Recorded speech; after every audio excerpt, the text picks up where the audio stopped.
Hello, good afternoon and welcome to Racing Post Live, brought to you by the Betfair Exchange. Summer's over, winter's here and the jump season is very much underway this afternoon as we have the first Grade 1 over the sticks down Royal. We've got some top class horses over at Weatherby hoping to lay down their claims for staying glory further on in the season as well. And Ascot, only 2 weeks after Champions Day, gets the jumpers out in force as well, with plenty of very tricky handicaps and potentially some future superstars as well. My name is Ross Brierley. I'm going to be your host for this afternoon, stepping into the warm shoes of Dave Hilton, who has gone off to have a weekend-long Halloween party, or at least that's what we're telling everyone. Of course, it is Halloween weekend and we've got some spooktacular action for you to come a little bit later on. 10 live races to cover this afternoon.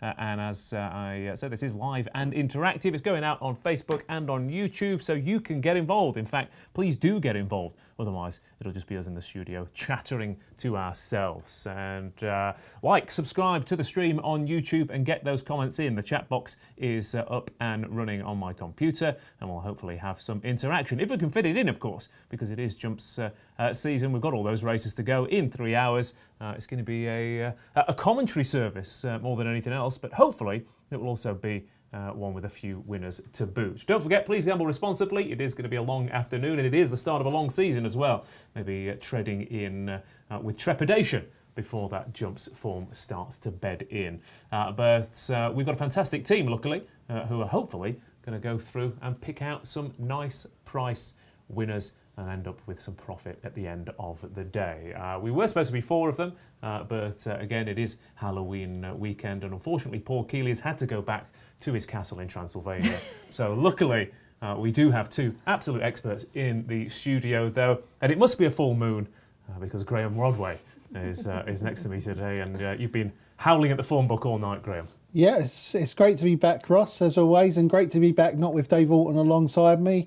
My ears will be a little bit less sore this evening without Alton booming his booming voice into them on the right-hand side. But he doesn't actually, not many people know this, but we don't actually have a mic for Dave when he does it. It's coming straight through. You can just hear it. If you're at home and watching it on your laptop within 500 miles. I've got a few friends and they call him Whispering Dave for obvious reasons. Yeah. But yeah, it's great to be back, and I'm looking forward to a Halloween party. We've got one tomorrow. Have you? Yeah, really looking forward to it. Should be fantastic. The missus is going to make some pumpkin pie for us. Can't wait for that. What's the costume? Oh, yeah, I did pick one up. I've got some eye makeup and stuff like that. I picked it up in the pound store the other day. You know Poundland? There are other pound stores available. Didn't they sponsor the Hill at Epsom once? Poundland Hill. It is now that, isn't it? Yeah. Yeah, they sell this makeup for your eyes, and you can sort of make your face all white, and there's some fake blood as well. So I should have worn it today. Would have been an improvement, wouldn't I? So are you scared of today's cards? No, very excited for today. Love jumping and love this sort of racing because it's not your all graded stuff, is it? Lots of competitive handicap, hurdles, chases. That's my sort of bag. Yeah, I just have to remember to remind myself that it is very early on in the jump season, and that my memories and my opinions and all the things on the horses running today are still a bit outdated. We don't know whether fitness-wise, obviously it's been quite dry as well, so a lot of these horses, it's winter form on soft ground. There's a lot I'm having to remind myself when I was going through the form book this morning. Yeah, when I'm looking at racing at this time of year, I'm almost as much looking at the trainer records at this time of year as I am looking at the horse records, because kind of more important is which trainers are definitely going to have their horses right in October, in November, and one that I think certainly will today is Paul Nicholls. I'm going to tip about 5 of his horses today, so let's hope he has at least 5 winners. Yeah, nice, wouldn't it? It's an incredibly steely gaze there. But it's not just me and Graeme for the afternoon. This is brought to you by the Betfair Exchange, of course, and Barry Orr has come in a fantastic Halloween costume. Unbelievable stuff. It's incredibly convincing, Barry. You've come in as Kate Tracey this afternoon. The scariest character of which, so understandably you would choose Kate Tracey as a costume, wouldn't you? But yeah, great to be here, channeling my inner Barry Orr with the exchanges, the sports books, everything, plenty of bets today. So hopefully some more treats and tricks that I'm going to have in store for us. Absolutely, and you're going to learn some new tricks. You've got 2 laptops, you've got a phone out there as well. Phone, laptops, I've got the whole shebang. So yes, we shall see. Now you're a proper jumps enthusiastic almost seems a bit. I'm underplaying it. You know the form book in and out, left, right, and centre. Yeah, to be fair, I was explaining this last week that my whole working career has been in racing and in jumps racing, apart from a brief stint then with John Jenkins with mainly flat horses. But the most part of my career has been based with the jump horses. So now seeing them coming out proper and being able to do this and to talk about them is just me very much in my full comfort zone. And as you say, just, enthusiasm to boot as well. So hugely looking forward to today. Some early season pointers for the rest of the season. Obviously, we're not going to mention Cheltenham just yet, but we may be potentially. You just did. I did, exactly. It has to come out at some point, doesn't it? And there you go. At least I've got it out early. But no, some early season pointers for some really likeable contests then that we've got coming up at Cheltenham in November. Then obviously the King George Kempton meeting as well. Plenty of pointers to be looking forward to. And then January and February don't exist. To be fair, no, not in Paul Nicholls' mind anyway. January doesn't exist, but yeah, and a few.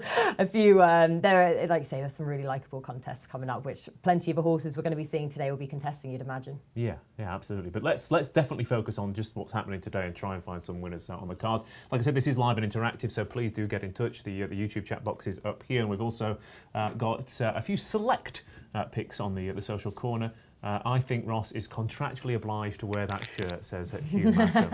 I don't know if it's a good thing about my tips and analysis of the races, but I get more comments about my hair and the shirt that I'm wearing than my actual opinions on the racing, Graeme. Well, this has happened to me before. I used to always wear a black Nike shirt. Yeah. That people seem to clock onto the fact that I would always wear it, so I felt obliged that I shouldn't wear it then afterwards. But it should have just carried on, really. Yeah. Give the people what they want. Yeah, rather than bowing down to peer pressure. Yeah, absolutely. Hugh Masson, I mean, you're at home, you could be.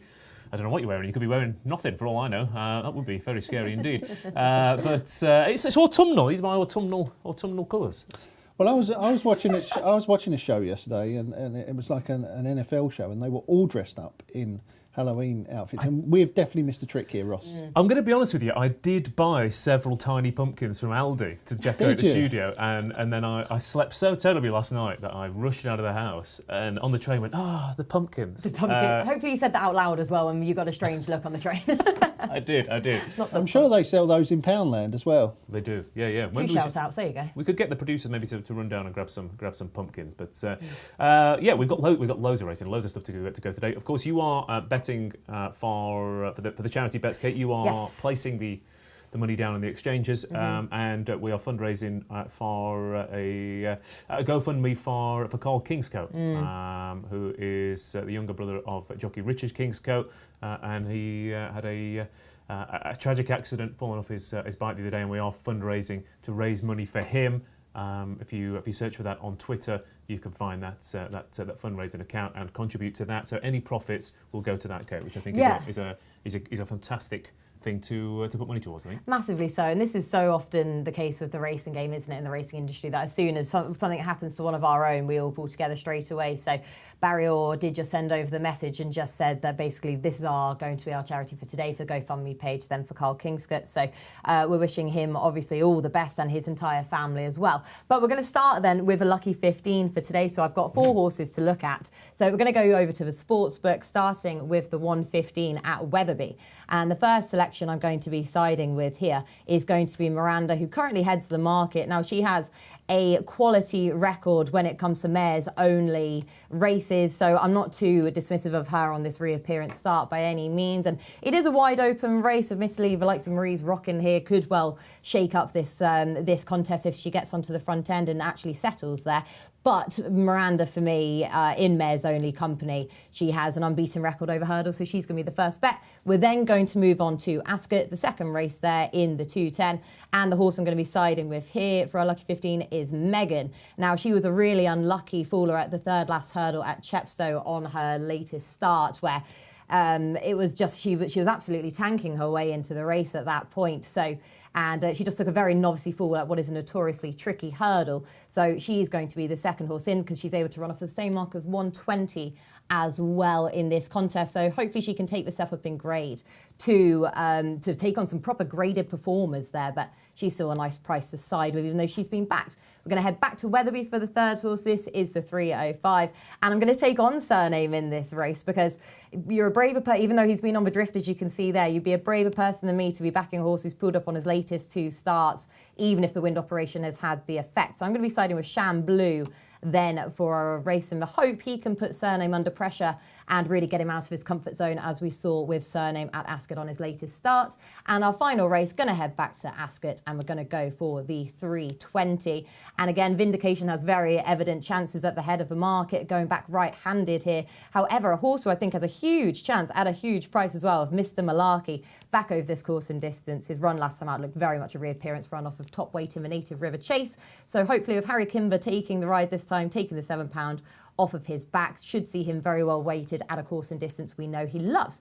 So I'm going to put on the £1 there on our lucky 15, make it each way. £30 stake, therefore, should return, well, hopefully should, that's a bit confident, will return a potential return there of £3,278.09. So place that bet, and that's going to be our lucky 15, so hopefully some money for a very worthy cause. Lovely stuff. I think we should just go home, Graeme. I think we should just leave Kate to do it. That was professional, wasn't it? Do you think? We start out strong. We're like Shamblu early in the season, and we tail off towards the end. But seamless, absolutely seamless. Not a beat dropped.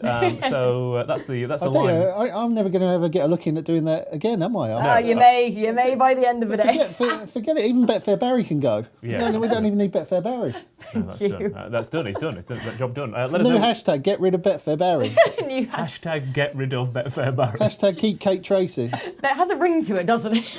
James Millman will be delighted with that then, in the contrast of that hashtag, I'm sure. Yeah, Graeme Rodway there. Stirring the pot as ever, but get in with come in with your own hashtags. But remember, although this is a betting and horse racing show, it is potentially also a family show if you log on to YouTube as well. So just bear that in mind with your comments. We're going to go to Weatherby for the opening race of the afternoon. The 120 contest is the first live TV event. Before we do, what's your best bet of the afternoon, Graeme? It's half a piece in the 340 at Weatherby. Trained by Pam Sly. She has a good record at this time of year. As I say, I've been looking a lot at trainer records, and yeah, Pam Sly in October is pretty good over the last few years. This should have won a race at Cheltenham last year.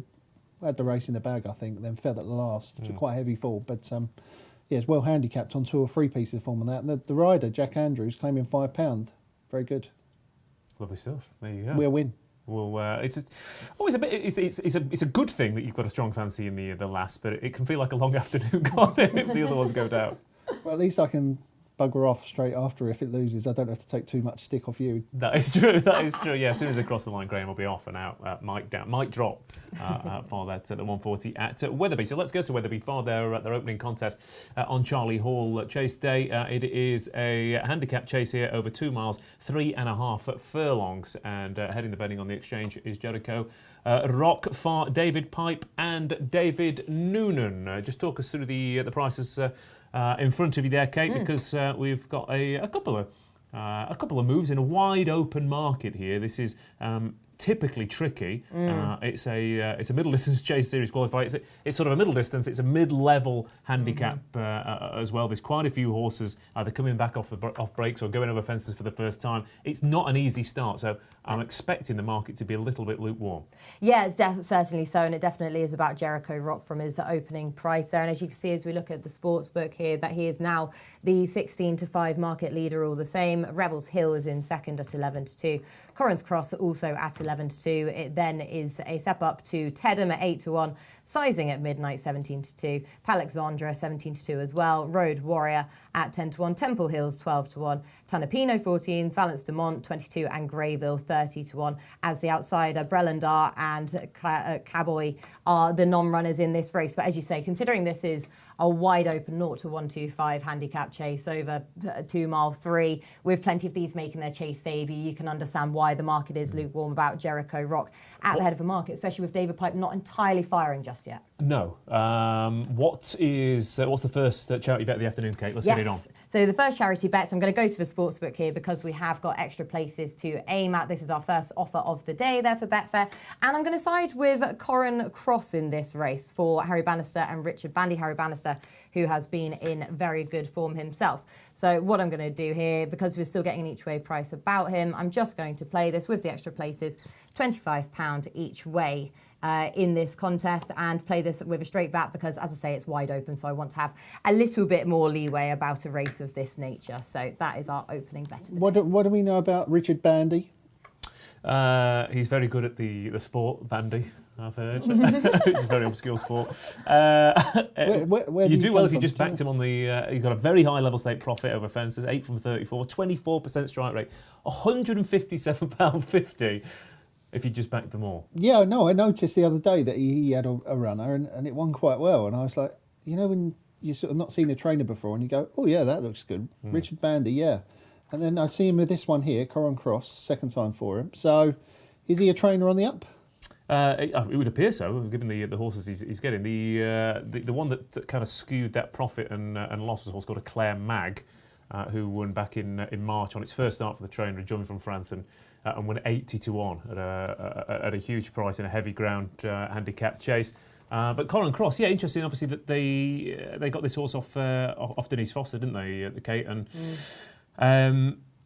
it's a bold shout to try and improve them from that outfit because they are an outfit that try and improve them themselves. Yeah, certainly so, as you say. But with Richard Bandy, as we've just talked about, the form from very few runners there that he has been showing, he is definitely worth mentioning in such a wide open race. I really liked his stable debut last time out at Worcester. For all that the actual figure there of only finishing fourth of the 6 at Worcester, in sort of a start of October race, then it wouldn't overly inspire. However, he showed plenty in that to warrant that he should improve really from that on this second stable start. And the fact he won that maiden hurdle at Perth in June, he took so well to fences at Downpatrick in August, and also then putting that experience to good use here against other horses with that lack of chasing experience. I thought that he was one of the more solid propositions in this race. Yeah, he clearly just didn't get home, did he, over that trip last time out. But that's the thing, because quite a few of these horses, Graeme, Jericho Rock was wildly impressive at Sandown on its last start. It was a little bit weak in the market.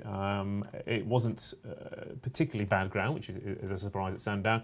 And he probably got stuck in the mud a little bit at Fakenham over 2.5. He's back up in trip here on slightly quicker ground. He's clearly got plenty of potential. But there's a lot of horses in. Your Coron Crosses at Tedham's really well handicapped. Road Warrior was in good form last year. Tanapino comes into this off the back of a lovely win and is still quite attractively handicapped on its best.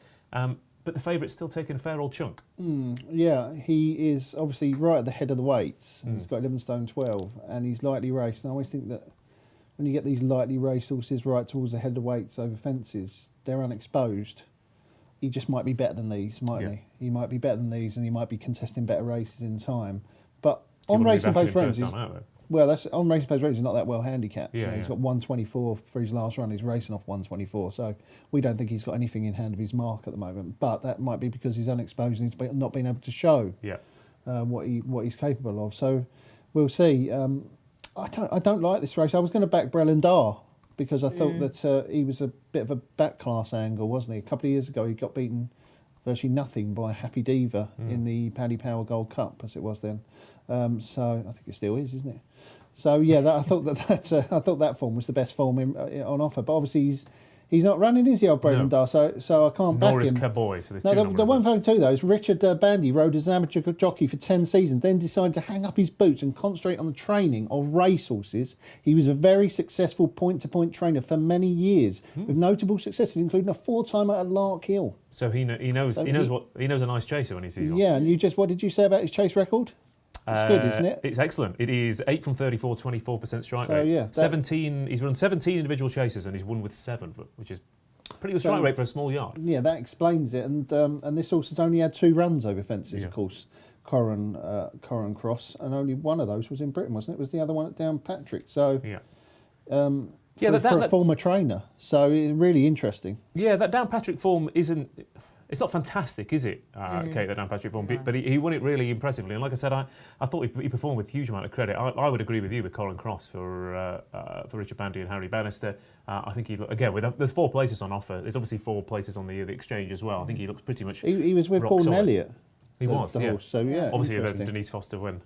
Yeah. Then still winning when not many was really winning under the caretakership, were they, for Denise Foster either? But yeah, as you say, I mean, the horse that finished second to him in that Down Patrick Beginner's Chase in Bentham, I mean, he was beaten into a place on his next start, so then had seated at a Down Royal then last time out. So he is sort of a horse that is very frustrating to actually get his head in front, that Gavin Cromwell runner that he beat into second, but nonetheless, you couldn't help but fail to be impressed by what Corin Cross did there. So we're with Colin Cross. You were going to go with an on runner? I was going to go with an on runner, so I'm swerving this one. Yeah, but it looks a lovely day at Wetherby, doesn't it? Absolutely beautiful there. Yeah. It does, especially as it's... the starter's on his rostrum. He's about to wave that flag. He is, yeah. He's the only thing that stands between chaos and a proper race. That's is a man on some stairs with a flag. That doesn't sum up racing. I don't know what does. There's quite a bit of late money for a couple here, Kate. I'm seeing Ted is being well backed. He's very well handicapped on his best. He's been incredibly frustrating. But the Yard are in fantastic form. John Joe O'Neill is knocking in winners left, right, and centre. So they're often racing for the first at Weatherby. Good luck with what you played here. We're hoping that Colin Cross can get involved here, and they have jumped for the opener. They jumped the first. Everything's over. They don't appear to be going a mad early gallop, Kate, and a few of them setting out in front. Sizing at Midnight is being joined by Road Warrior, who will definitely come on for that run. The one that we fancy, Corin Cross, is in a lovely position on the wide outside. Switched off behind those, we've got Valence Domont. On the inside of that one is Temple Hills. The favourite, Jericho Rock, is held up in mid-division. Tedham, not too smart at the back, was Jerryville. That was a pretty poor jump. Revels Hill's only got 1 or 2 behind as well. Palexandre is also well held up and is racing a little bit keenly. But yeah, first race of the day at Weatherby. Plenty of these inexperienced over fences, Graeme. No surprise to see them not going a breakneck gallop. Yeah, they're not flying along, are they, Ross? They're going 30 mile an hour according to Racing TV, which I think is fairly steady, isn't it, for a race of this distance? And Jericho Rock flew the first, didn't see his jump at the second, but it was good for a novice the first jump. And is this thing sizing at midnight or yes, something like that, isn't it? Yeah. Yeah, the Tizard runner who flatters to deceive at the best of times, but is very consistent. He's been taken on by Road Warrior, who was in fantastic form last year and made its reappearance at this track a couple of weeks ago. But shaped as if it needed the run, led for most of the way, and then completely. Sketchy jumping from Jerryville at the back there, Ross. He's really struggling to go to pace now. Yeah, he's shaping like he's he is the outsider. He's quite slow over his fences, Jerryville, but he is for 50 to 1, isn't he? Yes, he's jumping like a 50 to 1 shot, essentially. Someone's told him the odds. In terms of the track position, Kate, I'm loving the look of Colin Cross here. He's got that perfect catbird seat, as they say in America.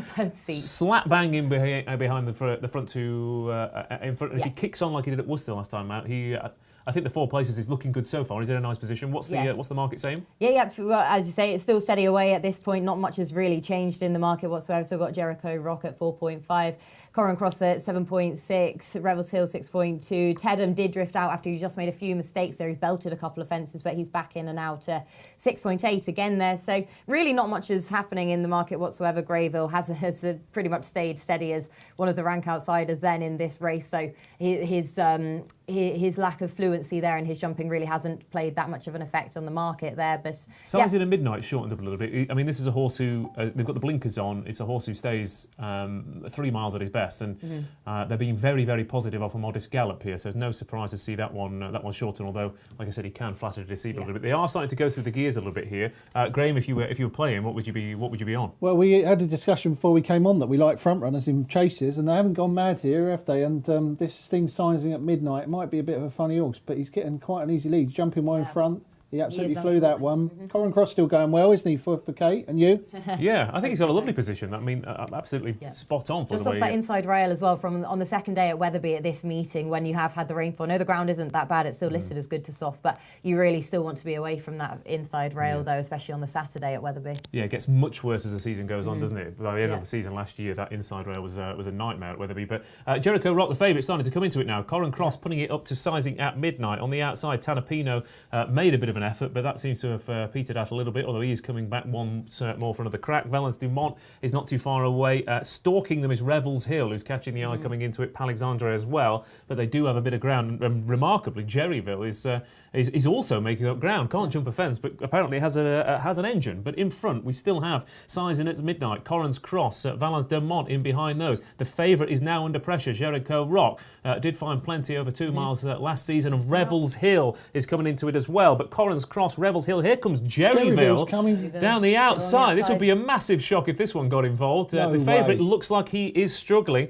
Revels Hill's got to have a huge chance on the outside. Bad fall. Valence Dumont is a faller. Corin's Cross and Revels Hill here battling it out. Corin's Cross on the far side. Jerryville has every chance Revels as Hill well. very short in If he running can get there. into it off the back of that early jumping. Jerryville's Corin Cross gonna staying win, on. Ross. Corin Cross has Jerryville still up. got a chance on the inside, but Jerryville on the 1.13. outside. Corin Cross and Jerryville surely not the outsider who's going to beat us, Kate. Jerryville jumps that one beautifully from Corin Cross and Revels Hill. The favourite Jericho Rock is staying on, and despite those early bad jumps, Graeme, it's Jerryville as they come up towards the final fence. He's flown it. Absolutely pinged it. Best of the Jerryville has warmed into this an absolute treat and has gone on to score by an increase in distance, pretty much a camera shot to itself. That's got to be, 10, 15 lengths from Corin Cross in second, Jericho Rock and Revels Hill.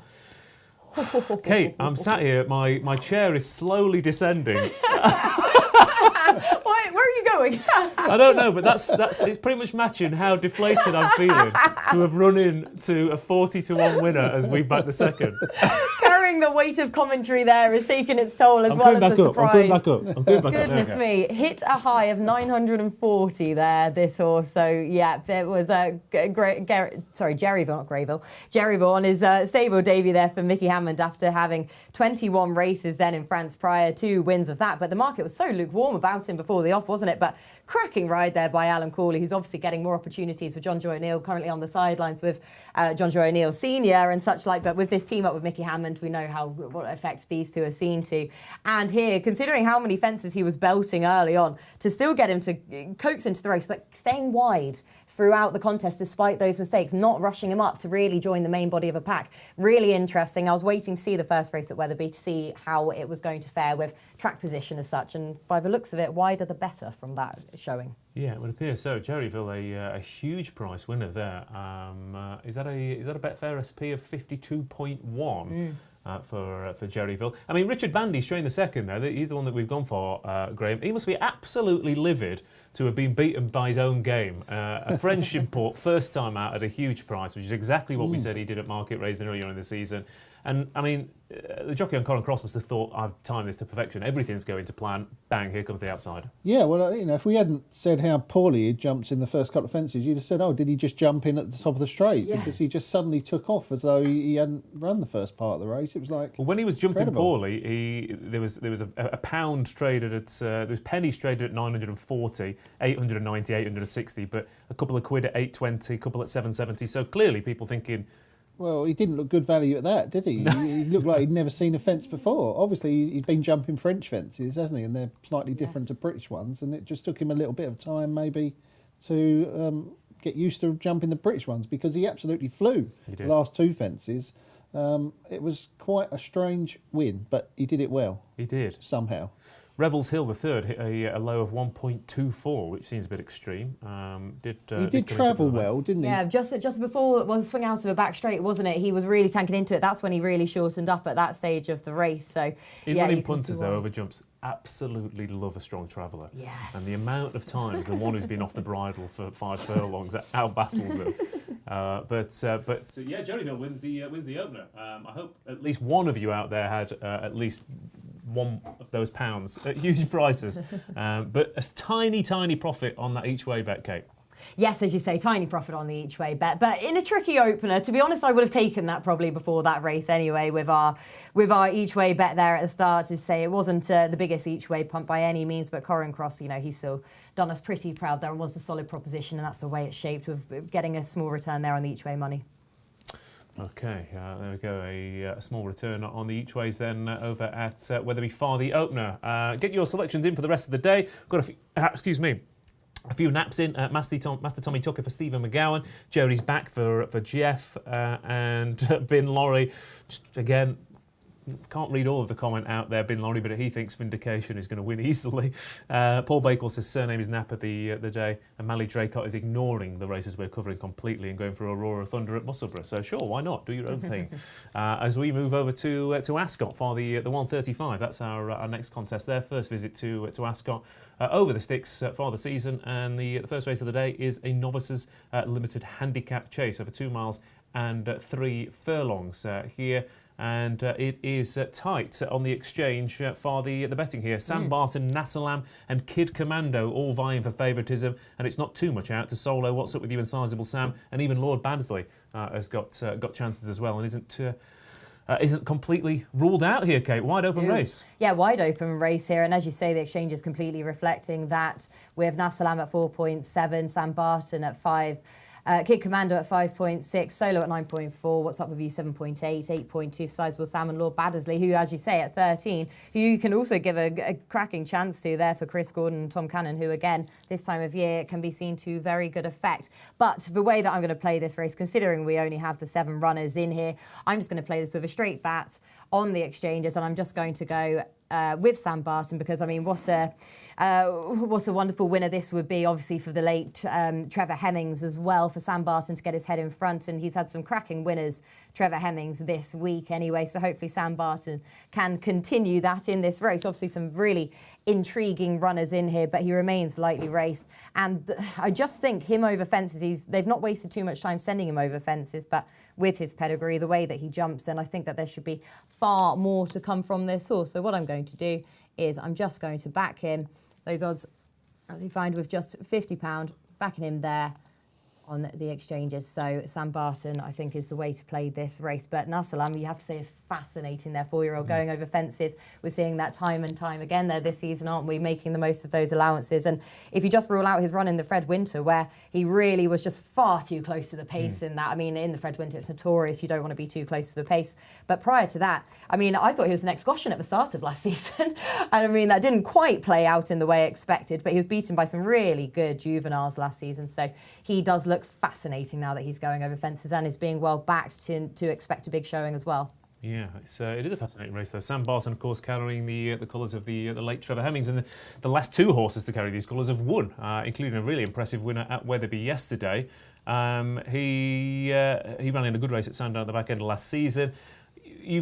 Obviously you've got question marks over a lot of these because it's an obvious handicap chase, Graeme, but some of them, it's trip, some of them it's ground, some of them it's like Solo, who I can't quite work out how good this horse is at all. I thought this was a very tricky race. I quite fancied What's Up With You, who's got course form. Yarder in really good nick as well at the moment. I thought he would be very interesting. He's also been quite positive in the market for Ben Pauling and Keelan Woods. What did you like in this race? Yeah, you kind of summed it up right, because I tipped Solo. I think he's the most likely winner of the race if he is right and he returns to his best form. I mean, let's not forget he was 4th behind the shunter in a hot handicap hurdle at Kelso. I think the 2nd and 3rd both won since out of that race. Of course, the shunter went on to win the plate, was it, at Cheltenham, and then finished 2nd in a Grade 1, I think, at Aintree. So that sort of form is just the best form here. The problem is he's obviously first time up after wind surgery. I've got no idea whether he's right or not to go, but the fact that Nichols does well in these sorts of races at Ascot, I thought this time of year might have him right, and I thought it was worth taking a chance on him. You're on the Nichols bandwagon today, aren't you? And I'm on the Nichols bandwagon, but I've backed 4 of my 7 selections on the show today, and I haven't backed Solo. So make of that what you want. Usually that means they'll win. Yeah. But I'm not as confident with Solo as I am with some of the others. It's a tricky thing to overcome that. If you don't back him, they win. You think, well, maybe I should start backing him. But I'm quite a bad judge of deciding what are my best bets and what are my worst ones. I often find that my best bet, the ones that I think are my best bets, like half a piece, they don't win, and then horses like Solo win, and everyone goes, oh, you must have a great day. You tipped Solo, and I go, no, I didn't back it. I backed the other ones. We talked about this the last time we were in about overcomplicating things, where the things you put more thought into, you start to convince yourself this is an incredible bet, and the ones where your first instinct is, oh yeah, that'll win. Yeah. Was it Kevin Pauline or one of those sort of, one of those writers who always tells you about weird things that you wouldn't think of yourself? Yeah, that's his whole modus operandi, isn't it? Yeah. Essentially said the more confident you are, the less likely you are to win, because you obviously haven't looked at the race properly because there's so many different variables. That's true, yeah. If you're overconfident, then you've not looked at it correctly.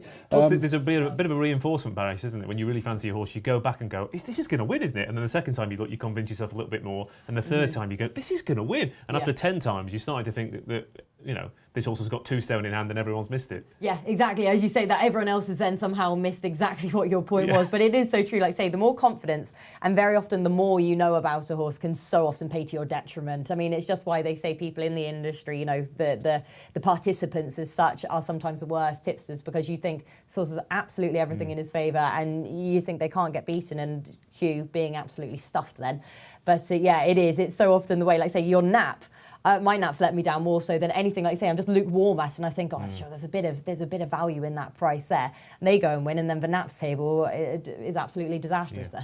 Well, I had exactly the same thing the last couple of days. I looked the day before, my first horse that I thought, that might be the nap.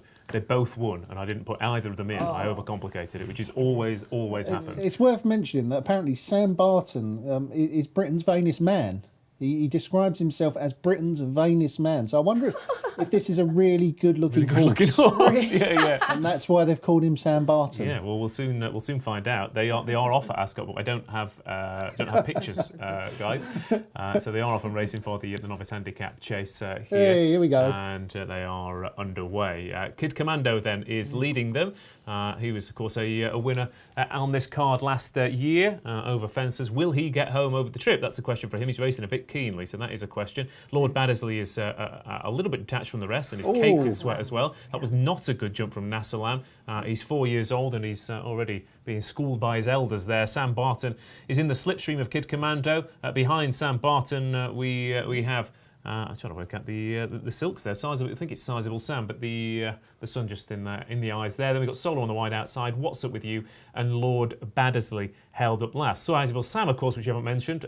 No surprise to see him go over the fences. He's also very well named as well. He's an absolute monster. And of course, at the yard, Dashel Drasher had a cracking season at this track last year. Mm-hmm. They did, and he doesn't look a huge horse, does he, Sam Barton? I think that's because he's next to Sizable Sam, though. I think every horse would look small next to Sizable Sam. You might be right there. They're all jumping okay. Nassalam obviously hit that second fence, didn't he, quite badly, but he seems to have learned a little bit from that. Let's say novices can do that, can't they? Maybe they hit one and it does them a favour, I'll be a bit more careful next time out, and when the next one comes along, and at least it hasn't knocked his confidence. What's Up With You? He's coming under pressure a bit at the back, is he? Yeah, there's been a couple of slightly sketchy jumps there, but bearing in mind what happened in the last race we just covered at Weatherby, I'm loath to write him off completely. Sam Barton, though, has gone into clear favouritism here on the exchange. He's got a lovely position. He's been jumping well, Kate. Yes, and I can currently cash out well for a profit of £28.46 as well, with how well he's going at the minute, and as you say, his favourite on the exchanges because he's going very well. Touch wood, no commentator's curse, is jumping well as well, and the exchange is certainly cool on those being more held up as the way it plays out with Lord Baddesley and What's Up With You. So clearly the exchange is not thinking that they're going too hard up front there. He's just made a slight mistake there, Sam Barton, when pecking on landing. But as you say, I mean, these lot still on their reappearance starts on chasing debut, they can be forgiven for the odd mistake here and there. Yeah, but whether they'll actually be forgiven in terms of being able to recover from it, because it sounds obvious, Graeme, but it's over fences. The least mistakes tends to win the day. That's the biggest factor when you actually watch a race over fences. Oh, absolutely, and the amount of time that it takes to recover from a mistake as well. Well, Nassalam is starting to come into it now, despite that early error. Solo's got a lovely sit down the inside. Of course, he was wildly impressive on his reappearance for this yard last year. Right out the back, What's Up With You is duelling with Lord Battersley for last place. But it's still Kid Commando in front, who, again, is a real top-class hurdler over 2 miles. He does have a slight stamina question mark to answer, but he has had a nice rhythm out in front. Nassalam has switched out. Solo's on the inside. Sizable Sam has also lost a position or two. Sam Barton is looking a little bit green on the outside there, and Lord Battersley and What's Up With You still struggling, but not out of the picture yet. So we still have Kid Commando now challenged by Nassalam. Solo down the inside, catching the eye. Sam Barton going noticeably wide. He kind of almost lost interest in this, Sam Barton, a little bit. I get the feeling he's going to keep going though, Ross. I'm slightly regretting not having put any money on Solo because he's travelling beautifully. Yeah. It looks like the winner. Well, this is ridiculous. I had a stupid anti-post bet last year of him for a champion hurdle horse because I thought he genuinely could progress into it. Did you fall into the trap of the Dovecote, did you, with Solo? Well, no, it was more, I thought that showed his ability and I thought he would improve and he might well make a nice chase here. He's going to win. It's Solo versus Nassalam here. He's going to win, isn't he, Ross? Solo on the inside, Nassalam on the outside. Unless he's not fit, we'll find out. We will find out. Nichols is usually your fit, aren't they? Has that wind up made a difference? Kid Commando in behind. We've got Sam Barton plugging on as well, but it is Solo down the inside on the bridle. Will the bridle horse win, or will the one who's been off the bridle win? Nassalam down the outside, Solo down the inside. Kid Commando hasn't got home over this trip. Sam Barton is plugging on at one pace. Solo down the inside, Nassalam down the inside. Who is going to find the most of a pressure? Is it going to be the Gary Moore horse? They both flew. They both absolutely ping it. Little nod on landing for Solo down the inside, though. Nassalam versus Solo. This is an absolute blinding battle. Solo coming back, Graeme. Solo on the inside, Nassalam down the middle of the track. Up towards the line, Solo versus Nassalam. You think what happened there? Pixelated. Not the time to pixelate. I think you've been chinned on the line, Graeme. 1.1 Nassalam. Yeah. 1.1 Nassalam in the photo. I think you've been chinned. I think you've been chinned. Yeah, the exchange would say that Nassalam's got up there. Solo's won 107. Solo's head down there. Oh, it's very close. That's tighter than it looked. It's very close. It's much tighter, yep. And just as we say that, Solo 3.35 there, 1.35 for Nassalam. Here we go again. We're going to get another look. Solo puts his head down there. The line comes. Where's the line? That's dead heat territory. That is. That's dead heat territory. Very close. Plus, they've got the extra advantage that you didn't back him, so he's more likely to have got his head down at the right point. Exactly. Two horses who, I said, ended the season pretty poorly last year. But like I said, it's about, you're looking at end of season form, you're thinking, the end of the season poorly. But this is the start of the season. These are completely different. You get autumn horses, you get spring horses, you get deep midwinter horses. Completely different kettle of fish. Long break, wind operation, all sorts of different things. Nassalam's run a great race, because he's going to be another horse if he's won, who's made a huge mistake and then come back to win. Yeah. And he's a 4-year-old as well. Yes. Yeah. Again, seeing to good effect, isn't it? In Stewart's Inquiry as well. Oh, goodness. Oh, my word. Okay. This is all kicking off. This is going to be interesting, isn't it? Because if it is very, very close and they've come together, they will definitely reverse this. Solo has touched 107. Yeah. Do we know who's won? Nassalam's gone 101 for 4,000. Nassalam's won, has he? I don't think he's been converted the winner, but in running he did go... Because he looked like he was going to outstay him here, didn't he? He did. Yeah. Nassalam's won. Nassalam confirmed the winner. Yeah, it's been confirmed, but Steward's Why Inquiry... the Steward's Inquiry? Yeah, at which point is the Steward's Inquiry? Was it... It's just there. Yeah, right. And I think it's Solo. Do you? Yeah, I think Solo come left. Solo coming across. So that's right. So hopefully in the favour of the winner then. But I should say with Solo, apologies, I said the Dovecote, I meant the Adonis form there later on. And you could just see last season was just a complete write-off for Solo, wasn't it? His handicap mark was just astronomical with connections with what profile he came to this country with and then winning the Adonis. So last season was just working his way back to this sort of a mark, and that was going to make him dangerous. As you say, completely in the favour of Nassalam, therefore, from the replay we're just seeing. Solo's actually done there what my sons do to me when I race them. So when my sons race me, if they see me about to come past them, they cut across me, and that's what Solo's done. He's cut across. They've learned the tactics. They've learned. How old are they? 7 and 5. I mean, you're the one that teaches them. You're their dad, so they've learned from somewhere. Yeah. They've already learned to be a dirty sport. Yeah, exactly. of their dad. I think the term that I was about to use is the footballing term for that kind of thing, which ends in housery. I think is what they've learned there. Solo versus Nassalam in a titanic struggle down the home straight at Ascot. But Solo just being just being outstayed again. I'm going to have to get another. I'm sorry. Whoa. I'm going down to the I'm going down to the 6th floor, guys, ahead of this Ascot race. Got a sinking feeling as the afternoon goes on. I feel like one of your children here, Graeme. Teach him your ways, teach him the lessons there. Kate, what was the story of the market as I swapped chairs? Oh, goodness me, sorry, I've just lost the market. I've just completely switched race. Give me a second to go back into it.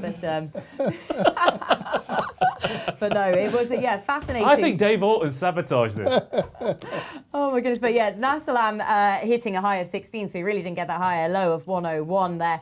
Always travelling well throughout, apart from that early mistake then earlier on, which was the only time we really saw that drift out for Nasalam, but then he cruised into the race, jumped better, was taking that bit wider to get a sighter of his fences, hence why he came back in. Solo hit a high of 65, 1.07 as a low then in running, and was always catching the eye on that inside rail throughout the contest before. Under pressure there, really making a marked switch off to his left there, with Lorcan Williams being given very little time to actually even pull his stick through, should he have wanted to correct that horse whatsoever. But Nasalam, the exchanges were always pretty confident behind his chances, bar that early scare. Yeah, a win there. Nasalam, 3-1 favourite in the end. Was well backed. Gary Moore having a very good time of it at the moment. Is in cracking form, and he's got another winner there with Nasalam. We'll be back to Weatherby in a second. Quite a few of the others, Graeme. A couple of poor jumps from What's Up With You and Lord Baddesley. Kid Commando again, just. It's just got to be. He's just a 2-miler, isn't he? Yeah, it looks that way, don't he? He went off in front, and it's a stiff test there at Ascot, isn't it? Stiff finish. So, Sizable Sam was a little bit disappointing, wasn't he? For a horse who you think would have made a very, very good chaser, given his name. And I thought I'm just quite. Even though I obviously tipped him, and I'm sorry if you backed him on my advice, but having not backed him, I'm a little bit relieved that Solo didn't win, obviously, because he was 8-1, and if I'd missed that, having not backed him, I would have been a little bit disappointed. Yeah, that would have paid for the afternoon, wouldn't it? Yeah, might have put a bit of a dampener on the rest of the afternoon. Yeah. Now I'm hoping that I've picked the right ones, you know. Well, what do you think? It would have been worse if you'd... What's worse, not backing him and he wins, or backing him and getting done at 107 and losing? Well, any time you lose, that's obviously bad, isn't it? Yeah. So, yeah. Probably that. But the thing is I always say this, and I think it's absolutely important, is that you can't always back every horse you fancy on a Saturday afternoon, can you? You know, because you could have... there's 12 races on ITV, 10 races on ITV this afternoon. You can't bet in them all, you know, I don't think. So you do have to try and find that nice balance. Yeah, I always have a tiny, just in case, you know, the one day it all comes off, just have a little, you know, put them all in like a tiny, sort of each way 8, 9, 10 faults kind of thing. Just in case, just because of one time. Yeah, you sound like Kills. He does that. Well, because there's a part of your brain that says, you know, one day they'll all win. Everything's gonna, and of course they won't. Well, like Frankie Dettori's Magnificent Seven, or when was it the other day? William Haggis had loads of winners. Yeah, he had about 8 winners, didn't he, over the course of a Saturday? There we go. Well, what was the charity? The charity bet was it just the win bet? Yes, it was just a win bet. Yeah, only the 7 runners in that race, so I just thought play it with a straight bat. Yeah, go with with Sam Barton there to hopefully make up into a chaser. But his jumping just lacked fluency, didn't it? Early on it was fine, then he was green, he was taken out wide to really get a sighter of his fences there by Tom Bellamy. Didn't really make much of a difference, though, you'd have to say. And he just looked very just sticky over his fences would probably be the way I describe that jumping technique from a technical point of view. Yeah, no, that's absolutely fair enough. Yeah, sticky. I'm happy with sticky. It made a difference from corkscrew last week. I was confusing Dave with giving him the term of corkscrewing over offences and trying to then explain exactly what I meant, and I thought it was just self-explanatory. But yeah, so all these technical terms. You were dealing with Dave, of course. True. He needs everything explained. That. He needs to explain what he's been doing to this chair. But I think I've swapped it around. Look at that. It's absolutely tiny. But I'll lovely if the boys in the studio could just clip a compilation of me slowly sliding to my doom, that'd be fantastic. We'll be back to Weatherby in a second. A couple of comments. Hugh Masson says that's the first time Solo's done anything under pressure, which is true. The wind-ups clearly worked for him because he was a bit of a bridle horse, wasn't he?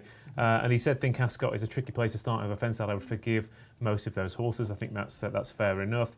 and Mally Draycott was with Nassalam as well, and is very happy with that return. So job done for a few people at home. Moving on, 2 down, 8 to go. We've got a mare's hurdle listed contest at Wetherby for the next 155, and again an incredibly tight betting heat. This is the thing with the market at the start of the season. We are guessing a little bit, even if you see them in the paddock and they look fit, you don't necessarily know what they're going to find until they actually get on the track. So it is pretty much co-favourites of 3 here between Marie's Rock, Miranda and Molly, Ollie's Wishes. Then there's a jump out to Zambella, her indoors, 5 and 20, and the outside of the lot is Getaway Queen. But there is very little between the front 3 here, Kate, but we do have... The morning favourite, Miranda, which is the one you like, is probably the weakest of the 3. Yeah, as you say, she certainly is here, which is really interesting. And the money that's come from Marie's Rock, considering the early promise she showed as a novice hurdler, and then obviously she had that injury, it kept her off the track then for almost a year, but she's just such a keen goer. And I just fear we haven't seen her since the end of January, if again she's just going to be keen on this reappearance start here. But she's being very well backed, as though people are hoping that she's going to revert back to that novice hurdle form that we saw her in beforehand. But as I say, I'm still going to side with Miranda despite market weakness here, because as I was saying at the top of the show, she should be so much happier in mare-only company here, because she's unbeaten in 4 mare-only hurdle starts, including in Grade 2 company on her penultimate start in the Mares Novices Hurdle at Doncaster, before just a nothingy run in the Imperial Cup at Sandown. So this should be an ideal race for her on her reappearance, and we know this trip is perfect for her, and this just looks a very good starting point at this level. So for all that she is currently 4.8, actually, because of that weakness, I'm going to see if anyone...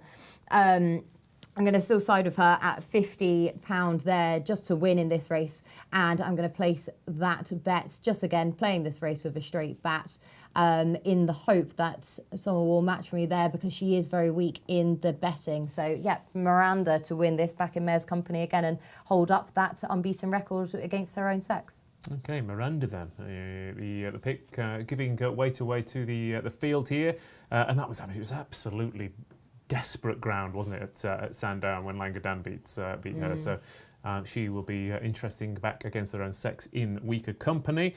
We've just seen a wind-up work on Solo, though. You've got Marie's Rock, who could improve. Ollie's Wishes is the interesting one. This is an interesting bit of placing for Dan Skelton, because on paper you think surely a couple of these are going to have too much speed for her, but she's very strong in the market. Yeah, and she's got by far the best form on Racing Post ratings. The 15-length defeat of Paul Saga. Yeah, quite a few people thought that was going to be an outsider for some staying hurdle glory, wasn't it? Or a couple of bits and bobs last year. Not done a lot since, though, in France. And third behind Brewing Up a Storm in that race that's always pretty bad at Fontwell. Yes. Yeah. The Grade 2 race. The National Spirit, yeah. Pretty bad. Yeah, you know, for, not is that the official RBR goal? For a Grade 2, yeah, everything in context, of course. Yes. You know, for a Grade 2, it's not a strong Grade 2. I thought the Zambella was the bet for the Twiston Davis team. Obviously, this is their time of year, isn't it? October. They had a few winners last week at Cheltenham. And this one's just got the best form over fences, though. That's the problem. It's all over fences.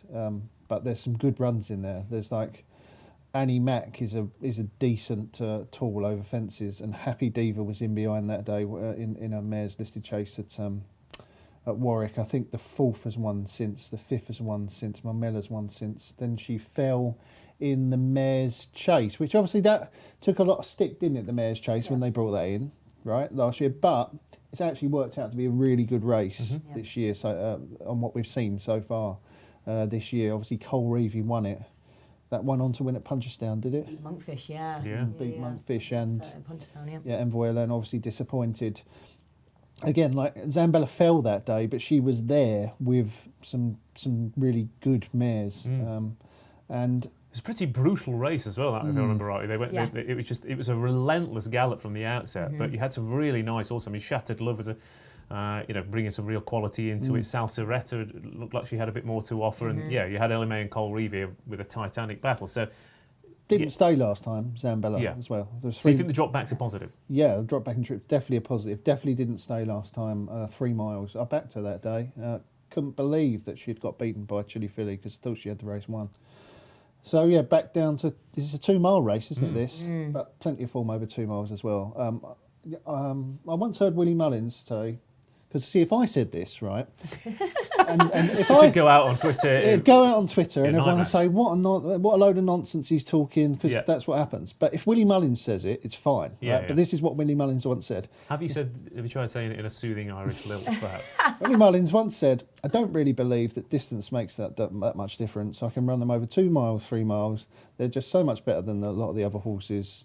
I'm confident they'll win." And he once said that about Forheen, who obviously won a 3 mile hurdle as a novice, and then dropped back to win a 2 mile champion hurdle, and was, essentially effective over a lot of trips. So I just think that's another thing that's overplayed.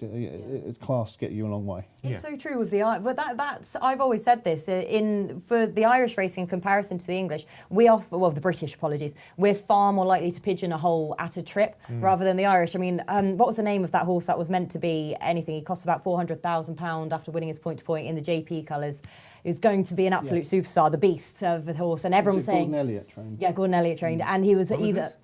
This was season before last, actually, that he was really promising, and and everyone was saying, well, is he a 2 mile 5 horse? Is he a 2 mile horse? Is he a 2 mile 2 horse? But It was Andy Dufresne. that's the one. Very well of done, Andy course. Dufresne. Yeah. And everyone over on this side of the Irish Sea was trying to pigeonhole him into a trip as such, rather than in Ireland. I mean, they were happy to run him over anything, and admittedly, I don't think he quite knew what his trip was. No one could get to the bottom of him.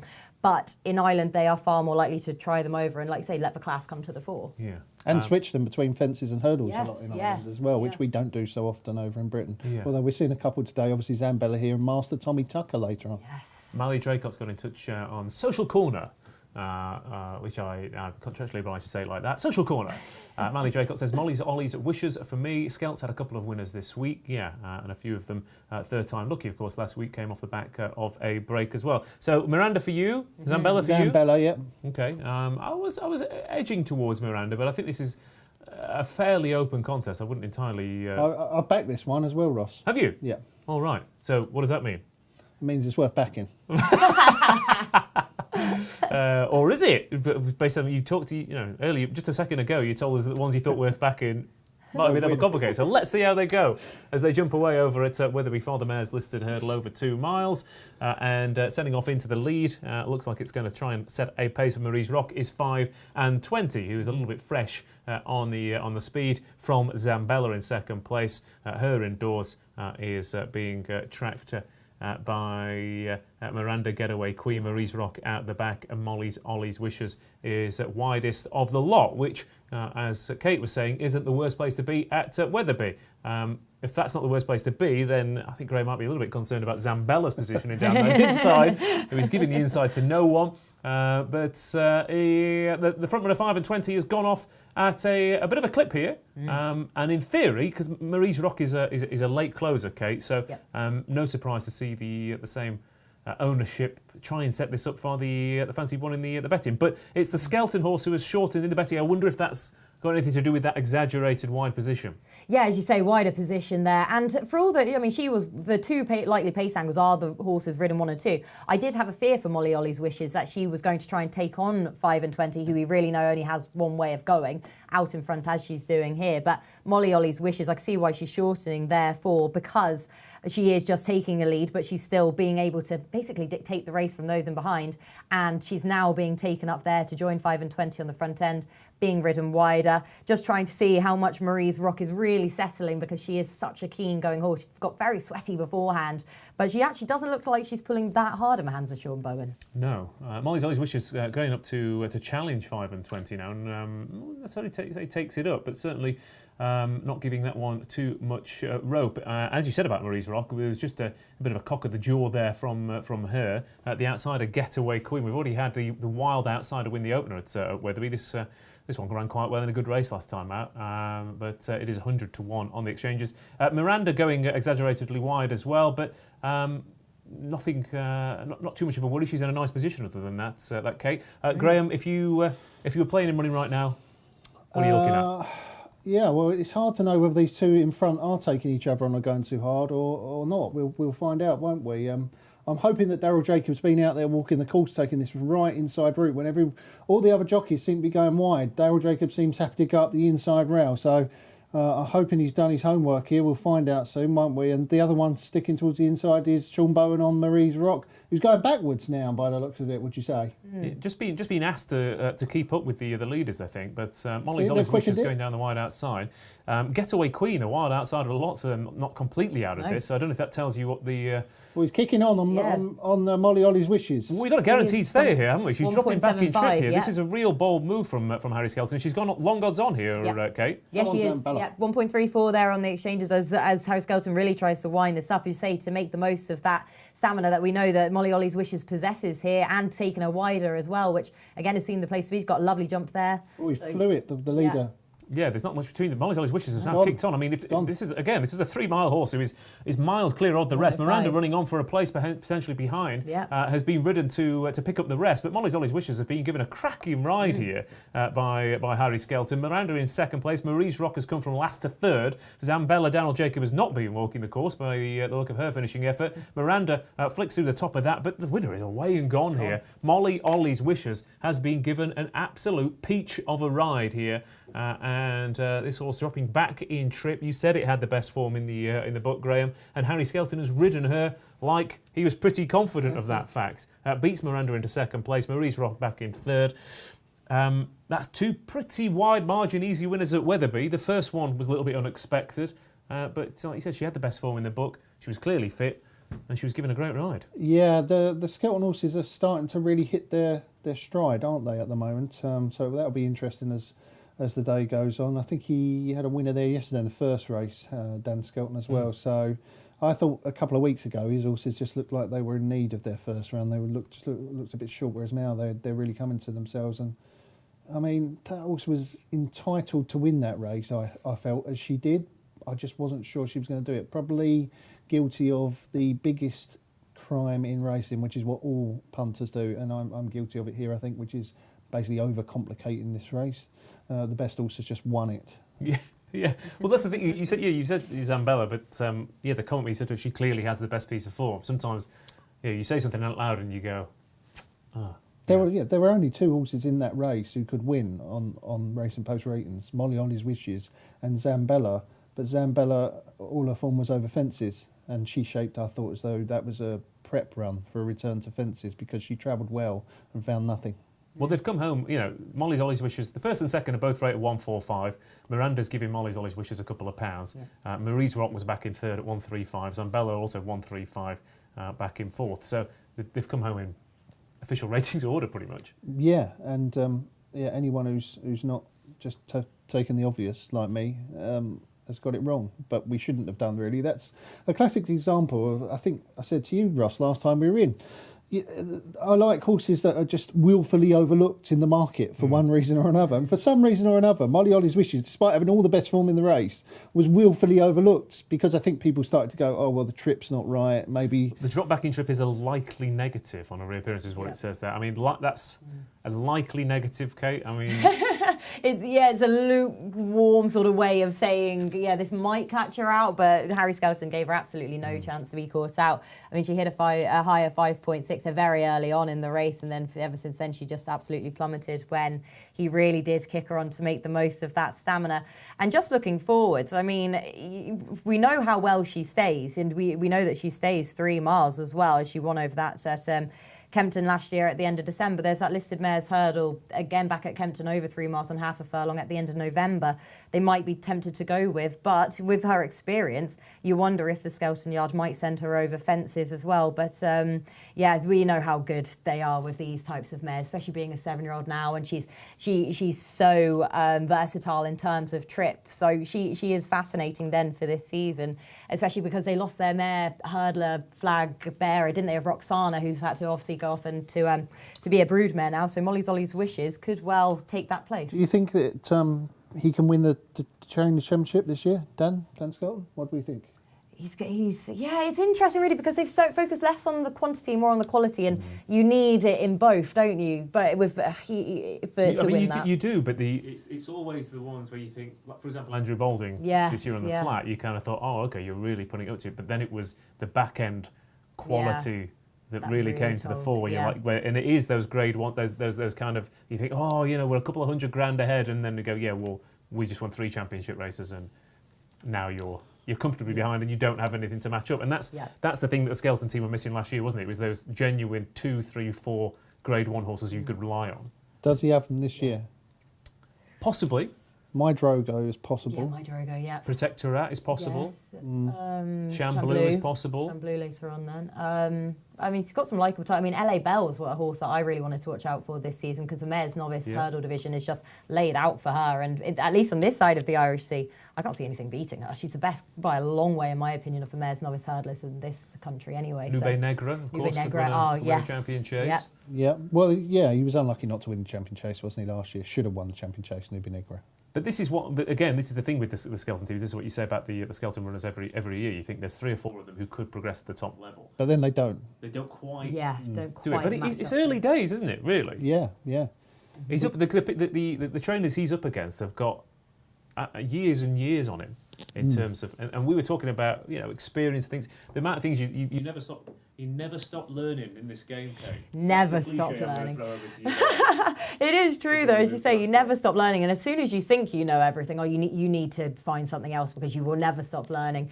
And as soon as you actually accept that you will never know everything about this sport, the better. So, yeah, no, that is certainly the case. And as I say, yeah, every day is a school day in this game. And but no, it is. It's going to be absolutely fascinating with the Jockeys Championship this year as well. I mean, Brian Hughes, the fact he's gone to Musselburgh today, instead of riding the likes of 5 and 20 there in a likeable race just then at Wetherby. So, you know, he looks as though he's mainly targeting the quantity rather than trying to go and pick up nice prizes. Yeah, I think Brian is desperate to win the title back, isn't he? Because I think, wrongly in my opinion, but I think he felt that because he won it during COVID, and obviously they had that end of season where the season was cut short, wasn't it? I think he wrongly feels that he has something to prove, and I think he's out to prove. I get the feeling that all jockeys feel like they have something to prove, though, and once you feel like you haven't got anything to prove, you stop being a great jockey. But we've got 5 minutes to Ascot, so I want you to ponder that. I'm going to ponder that. Yeah. Potential future column for you if you're stuck for one when everything gets abandoned during the winter. We're over to Ascot for the London Handicap Hurdle here, a listed race over the 2 miles and 14 of them lining up, but it's an absolute cracker of a contest potentially. The fact that Soaring Glory, who was single figures anti-post with the Supreme Novices Hurdle, is not favourite, suggests that this is an interesting little race. The favourite is the Henry Fry trained at Boots Hill, who is an impressive winner back in December last year. Soaring Glory is in its second favourite. Then we've got Megan as well, who's also a lightly raced 4-year-old. We'd already seen Nassalam land the spoils as a lightly raced 4-year-old at this track over fences. Then it's double figures the rest, but Agero's unexposed, Eltham Valley and Leon Cavallo have top-class hurdles form as well. So this is a good race, but you're going one of the unexposed ones, Kate. And yes, we have to report the slight bias here. I know, that's the reason why I shouldn't be siding with her, because I'm going to put the absolute mockers on her, and the poor boy hasn't been able to eat for the last 2 days because she's only got 10 stone once. Right, that explains it. Yeah, and Kate was very cruel last night and got a Domino's whilst he went and had a bath. That's really bad. That is just really mean. I know. Terrible partner behaviour. Oh, completely. But oh well, it was delicious. So Megan in this contest. I mean, she's been very well backed, but I touched on her beforehand that she was very well backed at Chepstow last time out, and that was in the 4-year-old handicap hurdle at Chepstow, and she looked well handicapped going into it. But even Connections didn't expect her to travel into the contest that well. And it was just at the third last flight, which is a notoriously tricky hurdle. And she basically never would have travelled at that speed in her career, which can very often catch out, an inexperienced type. And that's what happened. Her back end just got higher than her front end. She knuckled over due to the speed, even though you run uphill then to that hurdle, but it's the downhill swing from the back straight that comes into it that really catches them out. So I think that she, off the same mark here, she has an awful lot to find with proper graded performers. But off that mark, she can run into a place, I think. So what I'm going to do, I'm going to go each way on her on the exchanges here. I'm going to side with her. I'm just going to put £10 each way. But because, as you say, Soaring Glory is a Betfair winner, Then I'm also going to, I need to go back and put that bet on, side with Soaring Glory though as well with a £25 win because, I mean, it's fascinating that they're running him here. If they felt he was well handicapped, why they're not going for the Great Wood Hurdle in a couple of weeks' time? Make sure you place the bet make sure I place this bet, confirm. Because, and so I am still putting the mockers on her, so people can't say that I've said it without putting the mockers on. I'm also siding with Megan there as well. Okay, Megan it is. There are 5 places on the exchange as well if you want to get involved in there. I think Boot Hill to win and finish in the 4, 1.71 to finish in the 4 isn't too bad at all. And is the Spotlight Nap. Harry Fry's Boot Hill seems booked for fences sooner or later, but this hurdle might be too good a thing to give up beforehand. I'm really impressed with the figure this horse put up in novice company, and if there is improvement to come, he's sure to be involved for a team that are in fantastic form. They're a bit of a streaky yard, Harry Fry. They're either finding nothing and need the run, or they're all winning. And currently they are pretty much all winning. So Boot Hill for me, Megan for Kate. What is it for Graeme? I like a Giro. Okay. Or, is that how you say it? A Hero. Yeah, a Giro. Are you Spanish? Can't make out. Well, I don't know. Graeme? I'm not sure. I mean, I would go with a Giro. Why is it going to win? I'm obviously not from Spain. Why is it going to win? Good question. Well, the best bet on the whole card is Half a Piece, who runs in the 340 at Weatherby. The best bet on the whole afternoon today is Half a Piece, who runs in the 340 at Weatherby. And this was absolutely thrashed Half a Piece last year at Huntingdon, albeit in a very weak 4-runner handicap there, but did it very, very nicely. Then he ran it in Grade 1 company against Belfast Banter, and I think third time lucky was in there. Who obviously won last week at Cheltenham. And I just really, really like horses who come out of Grade 1 company and then into these handicap hurdles, because I know it's only a novice Grade 1, but it is a big, big drop in grade. And the fact that he thought it was good enough to run in that is good enough for me. I think Giro is related to Charbel. Same colours, similar sort of headgear, obviously the nose band, and Kim Bailey, another trainer who usually flies along in October, although he's not had a fantastic October by his own high standards this year. No, he's had a couple of winners, hasn't he? Fairly short price winners. Does he know, of course, the most impressive of those? Boot Hill is a solid favourite here. A bit of money for Giro, who's just been nibbled in. Soaring Glory is splitting those, but Graeme is going for the Bailey and Bass combination here. Of course, do have a pretty good record at the track. So I'm hoping that Boot Hill, I think that mark of 135 is very exploitable.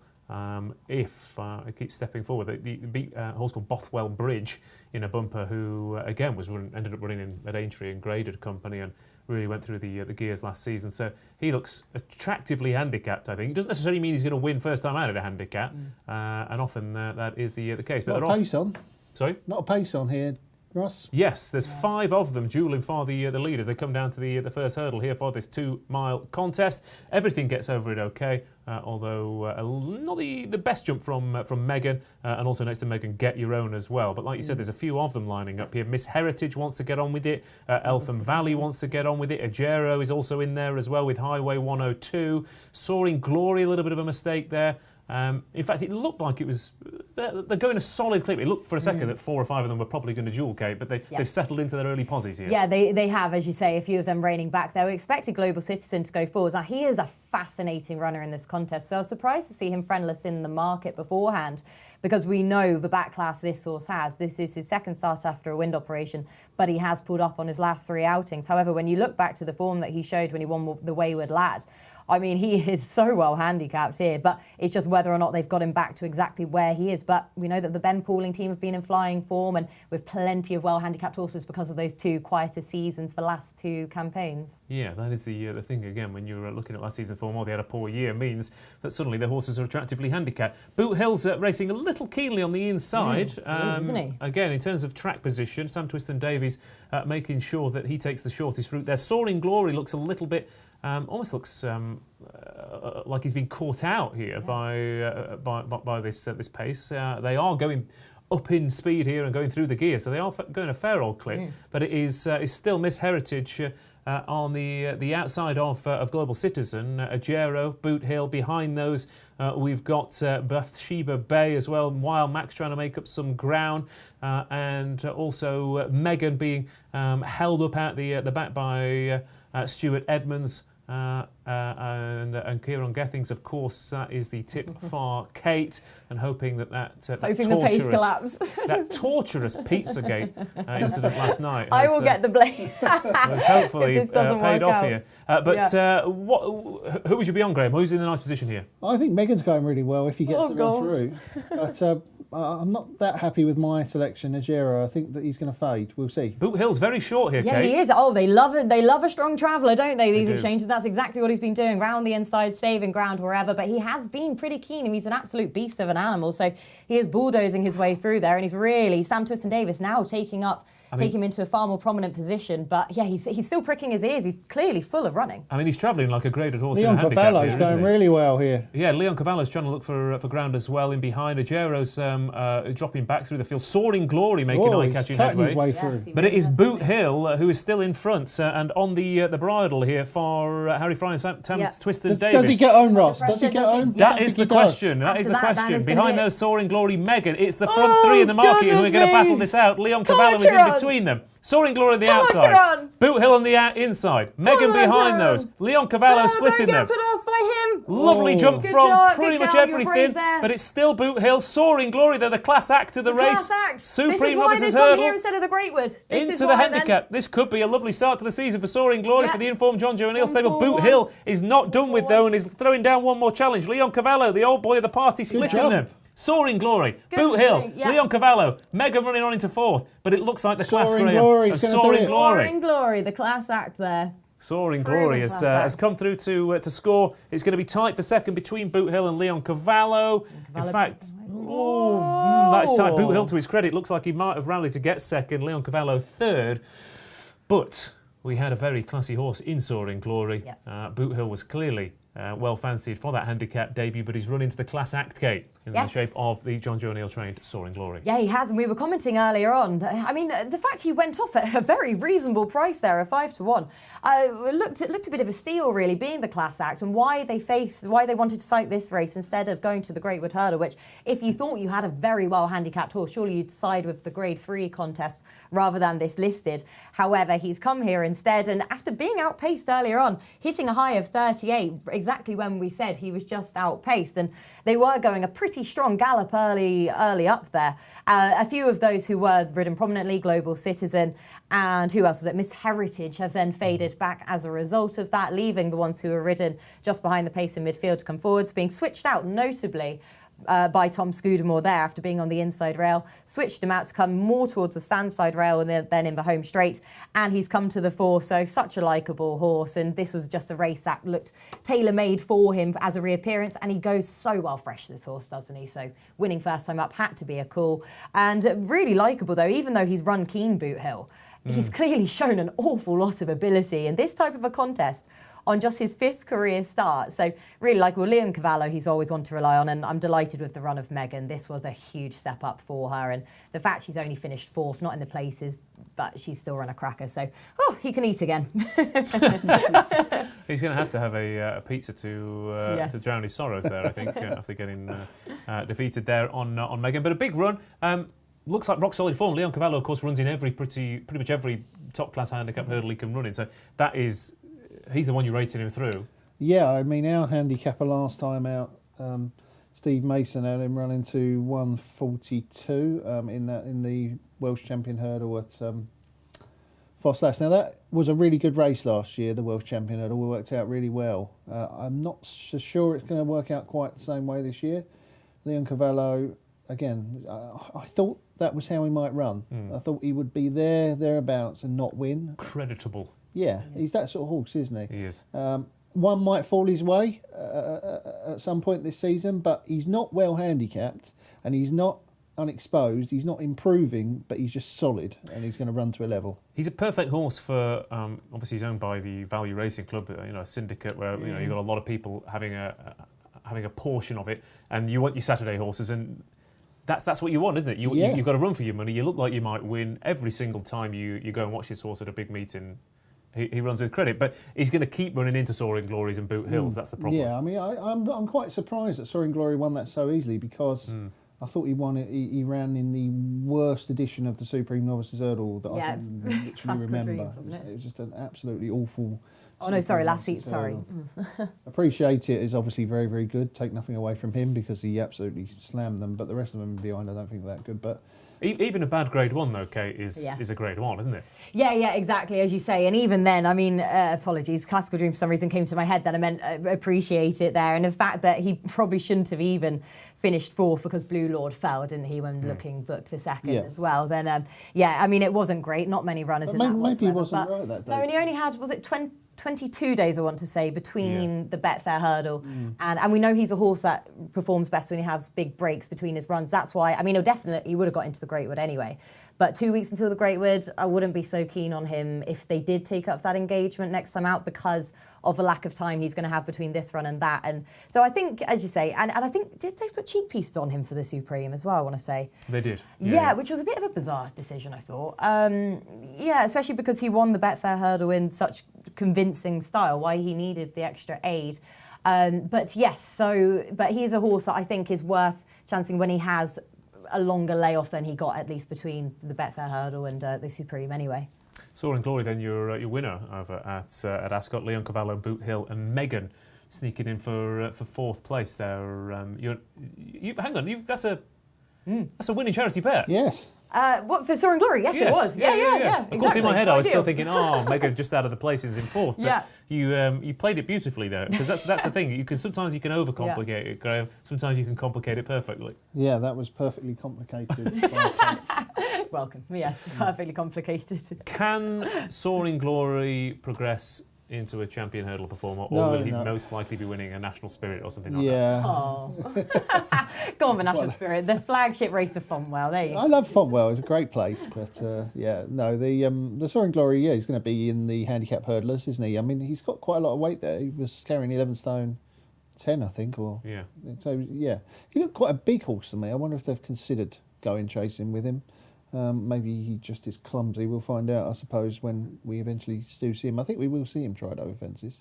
Possibly, yeah. I mean, I'd be interested to see what their plan for the year is, because you got the feeling a bit that the Supreme Novices Hurdle was almost like a sure, why not? Let's have a. Pretty much, if you win the Betfair Hurdle, everyone says, well, we know where you're going, and it takes a bit of confidence. It takes a brave man to say, you know what, we can't win a Supreme off that. We're going to wait for races next year. It must be very tempting for owners to have a crack, even though they have an appalling record. That's it. They have an awful record. Novices have a fantastic record in the Betfair hurdle, understandably so, because of being unexposed. And as you say, it's just a given then that they say, well, he's just won that against seasoned handicappers. Therefore, he should make up with that experience. And everyone uses that, don't they? He's handled the hurly-burly of a Betfair hurdle. Therefore, he should be sort of have that extra experience against novices then going for the Supreme. But I say they just have an appalling record, don't they, from the Betfair hurdle to the Supreme. It's a huge jump. I mean, even with the top class handicap, and it doesn't mean they're not going to get there eventually. Yeah, it's just the leap from handicap to Grade 1 in one fell swoop is a big ask. A few of them have run well without winning, haven't they? Get me out of here. Yeah, Get Me Out of Here, and there was a couple of JP ones, wasn't there? Kalashnikov, I think, as well. Yeah, Kalashnikov. So he's got some good names on his CV, this also, hasn't he, Soaring Glory? I mean, when you look for his form, I can see Brave Man's Game. He beat him. He was third to My Drogo. He beat him behind Appreciate It. So, that's not three top names, aren't they? And we're really looking forward to seeing all three of those this year.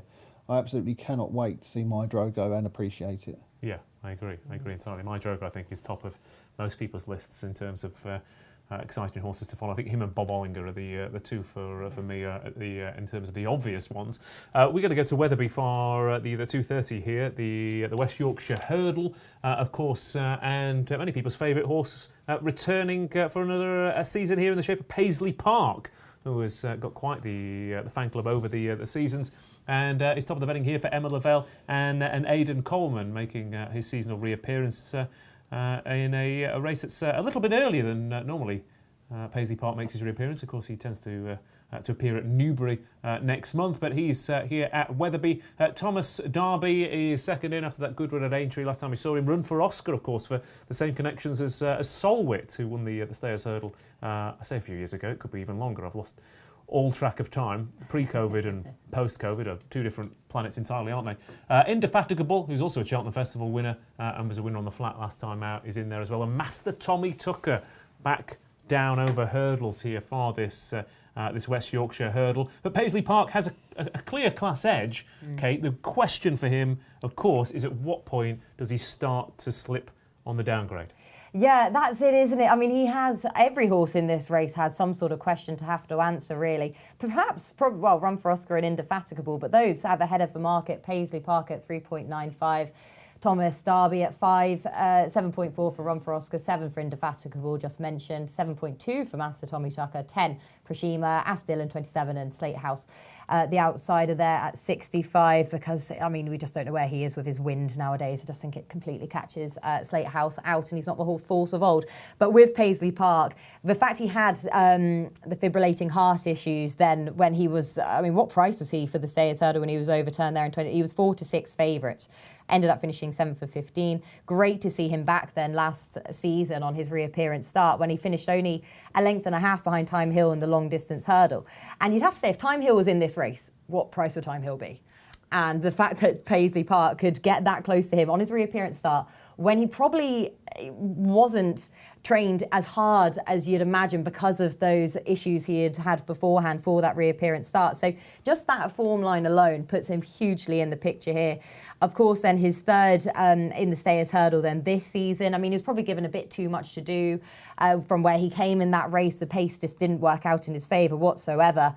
But going back to his win in the Long Walk Hurdle was just fantastic because he should have won that by further. He got stuck in a complete pocket on the swing into the home straight. That was, I mean, one of the finishes of the season. Oh, it was one of the highlights, wasn't it? Yeah. Completely reversing that form with Time Hill, but he was so unlucky, so he did deserve to win that. And then, but at Aintree in the Stayers Hurdle, I know Time Hill bolted up in that, and we had Thomas Derby actually finishing third, the reopposing Thomas Derby in that. But he just never went. He was never travelling for me, Paisley Park, whatsoever. Whether or not it was a sign of the end of a long season or he paid... If I remember rightly, though, it was a relentless gallop, it wasn't it? It was because Vindication in the blinkers, didn't he, get sent out and just went down the back straight. And you kind of felt like, Paisley Park, Time Hill had missed the race at Cheltenham. You got the feeling that Paisley Park was just didn't have the reserves after that season. So are you what's the bet here, by the way? Apologies. Yes, getting back to business here. Yeah, it is going to be Paisley Park here because if he can just go back to any of the form he showed in his best runs last season, which, as I say, I can forgive that run at Aintree last time out because it was just probably paying the price for the Stayers Hurdle. So I'm going to back him here, £50 straight down the line, backing him on the exchange because I'm getting a decent price there. And there we go. There is our bet because I do think that, as I say, if Time Hill was in this race, what price he would be. And the fact that, I'm getting 3.8 there about Paisley Park surely has to speak volumes about him because of the questions his rivals have to answer here as well. Okay, Paisley Park then for Kate. At home, Hugh Masson says that they're going to ride Master Tommy Tucker like they do over fences. It's certainly possible. Hopefully he jumps these a little bit better. Yes. Indefatigable for Andy Sim. And Hugh Masson says my 10 to yours, of course, was neck away from the double return to Soaring Glory. Run for Oscar in this for Paul Bakewell as well. Again, it's another one of those races, Graeme, where you've got the standard bearer in the shape of Paisley Park. Is Run for Oscar good enough? Will Master Tommy Tucker appreciate the drop back over hurdles? Will Proskema stay? Thomas Derby's the most interesting one because you get the feeling only one try over the 3 miles and was really staying on at Aintree. And we were talking about distances for horses earlier on. You must feel that some trainers think they eventually run a horse over a trip that unlocks a bit of potential. And you think, why did we spend 3 years messing around over half a mile shorter? This is a race that's got the potential to be another Molly Ollie's Wishes, hasn't it? Where, let's make no mistake, Paisley Park is in a different grade to these. Yeah. He's different class to this lot, and you're being asked to take 11 to 4 about him. He is the best horse in the race by far, and if he turns up and runs £5 below form, he'll probably still win. But something just tells me he's going to get beat again.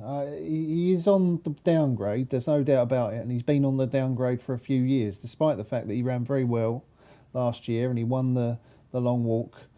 He is well below the Paisley Park. He was dominating the division maybe in 2018-19. He was absolutely brilliant when he dominated the division. He was the best stayer, well, since Thistle Crack for sure, and possibly since Big Bucks, or Thistle Crack would have something to say with it.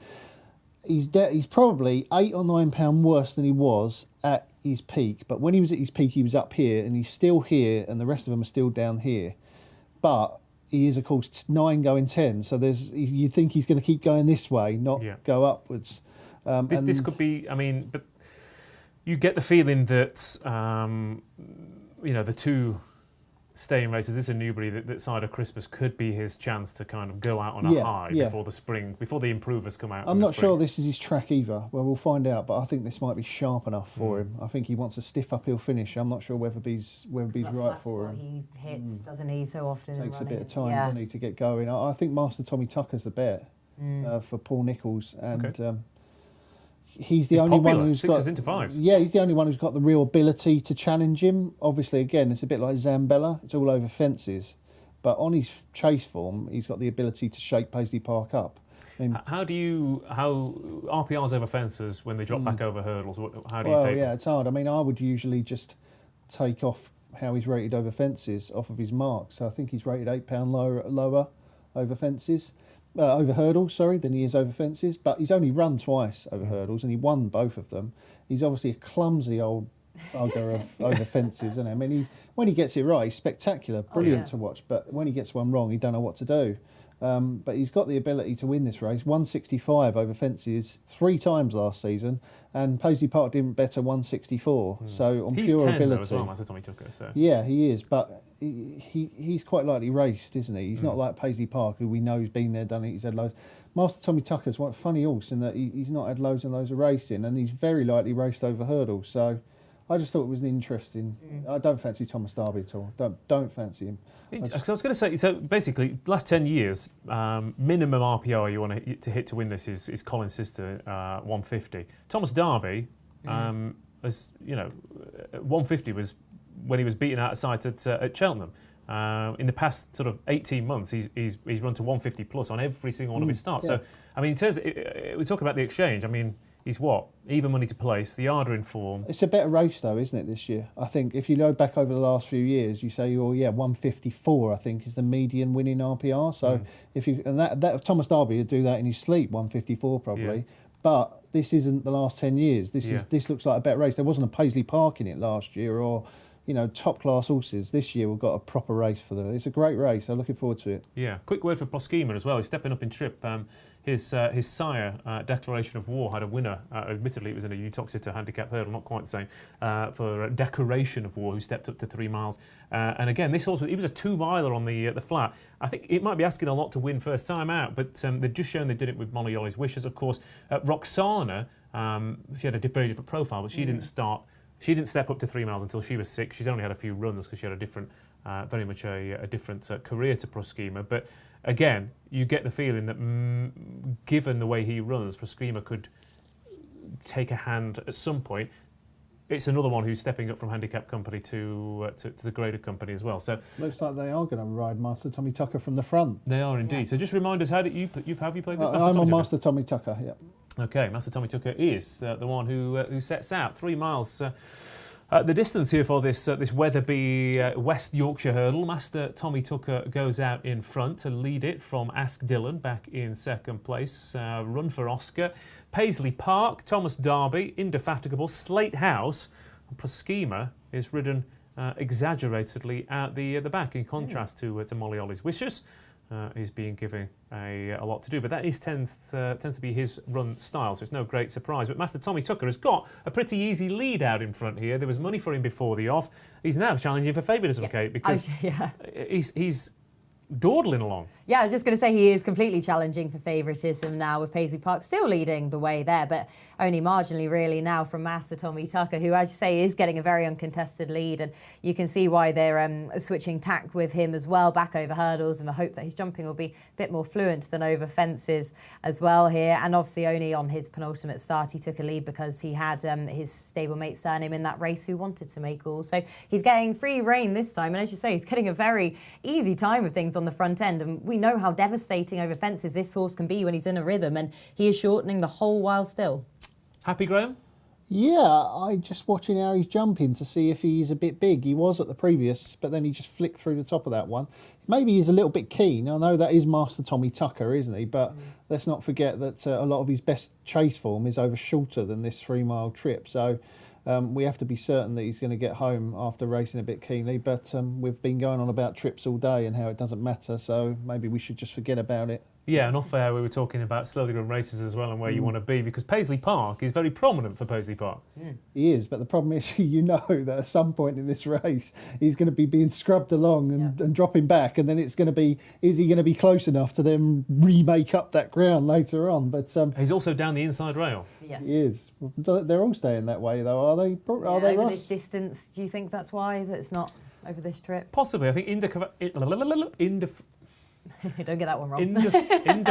I can't say it. Say it for me, Graeme. Indefatigable. There we go. Is racing wide. Proskema is also racing wide, which has already worked for Harry Skelton. Yep. Thomas Darby's off the rail as well. They are coming off the inside a little bit, but Master Tommy Tucker still being able to set his own fractions out in front, being tracked by Astil and Paisley Park, run for Oscar, Thomas Darby, Slate House, Indefatigable just being asked to keep up with them there back in 7th place, and dead last at the moment is Proskema, but Master Tommy Tucker still out in front. Of course, they haven't got a mad gallop. We've still got plenty of time to go here, and he is comfortably out in front. In fact, if you backed him, I mean, you could have cashed out at half the price here. Well, they're not really racing yet, are they? No.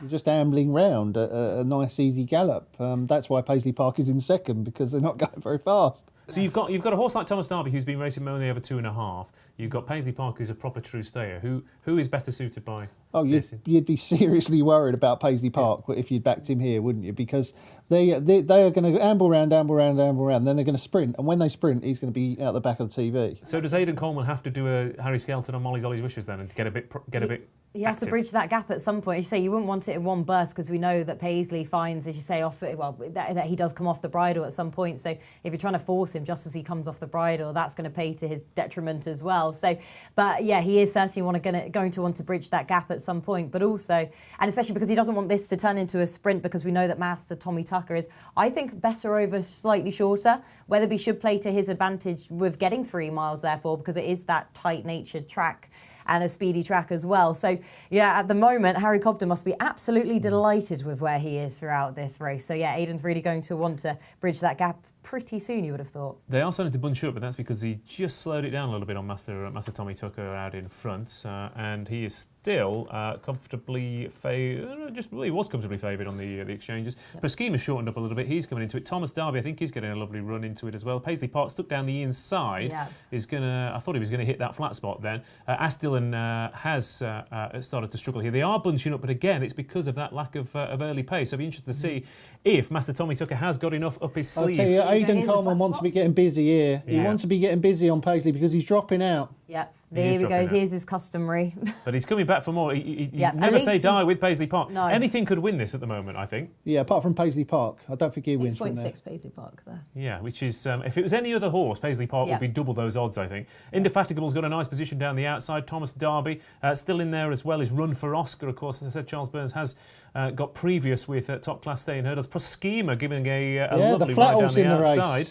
And he's a 2 mile flat horse as well. He's a 2 mile flat horse, yeah. So he's got stamina and speed to mix here, but it's still Master Tommy Tucker out in front. Indefatigable, who was a winner at Pontefract last time out. Pontefract's been a good angle to Group Class 4 on the flat. Will it work over hurdles here today? Paisley Park is struggling. Proskema's travelling, but he's up in trip for the first time. Master Tommy Tucker is still out in front, though. Thomas Darby, Indefatigable, run for Oscar. Out in front is still Master Tommy Tucker, going through the gears. Proskema is on the bridle down the outside for the Skelton team. Behind those, Thomas Darby. Here comes Paisley Park as well, running on.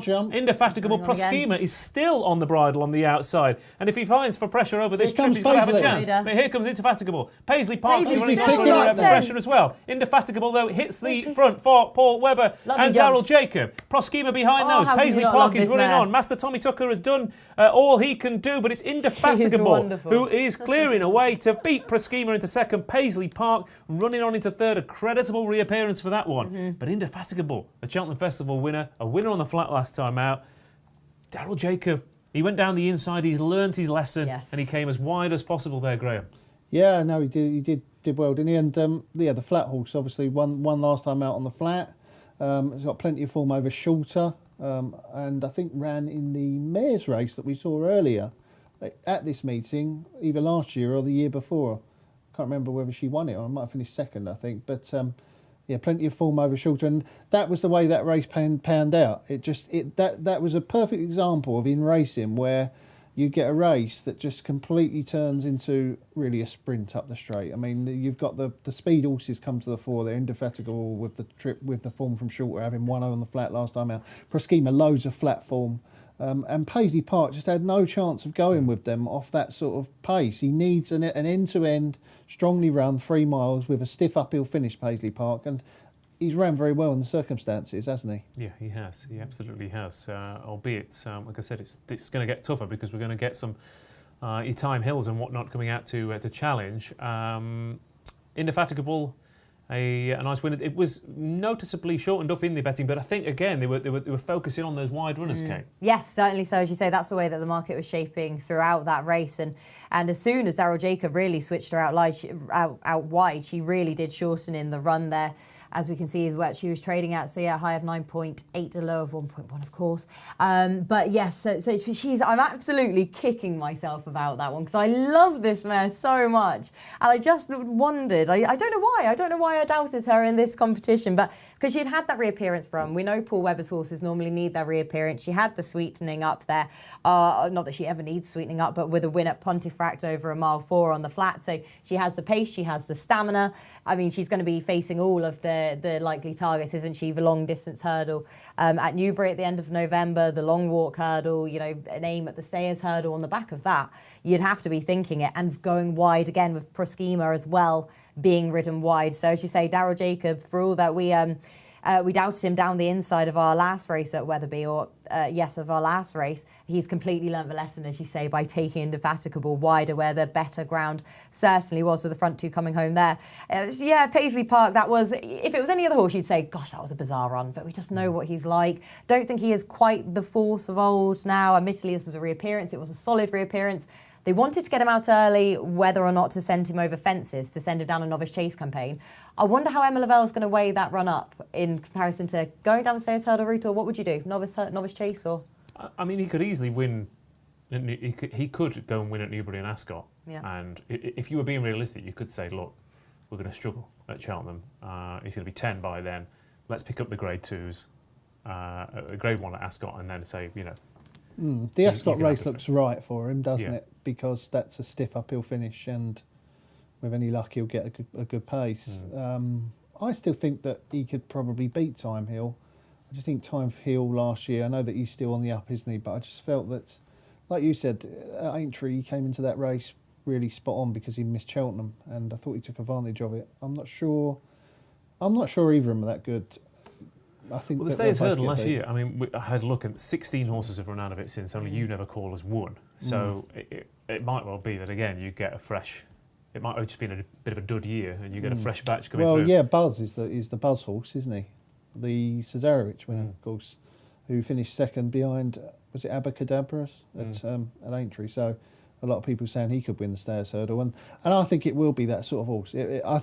I'm not sure that you could call the Stayers hurdle winner now. A bit like last year, Florian Porter. At this stage last year, nobody would have called Florian Porter the Stayers hurdle winner. And it wouldn't surprise me if something comes out the blue again. We're going to go for 2 quick-fire races here. We've got the 2 mile 1 furlong handicap at Ascot, of course, but we've also got the Champion Chase over at Down Royal. So going pretty firmly and quickly from one to the other. I'm going to go in reverse order here, just in case we don't get much chance to talk about the top-class horses over in Ireland.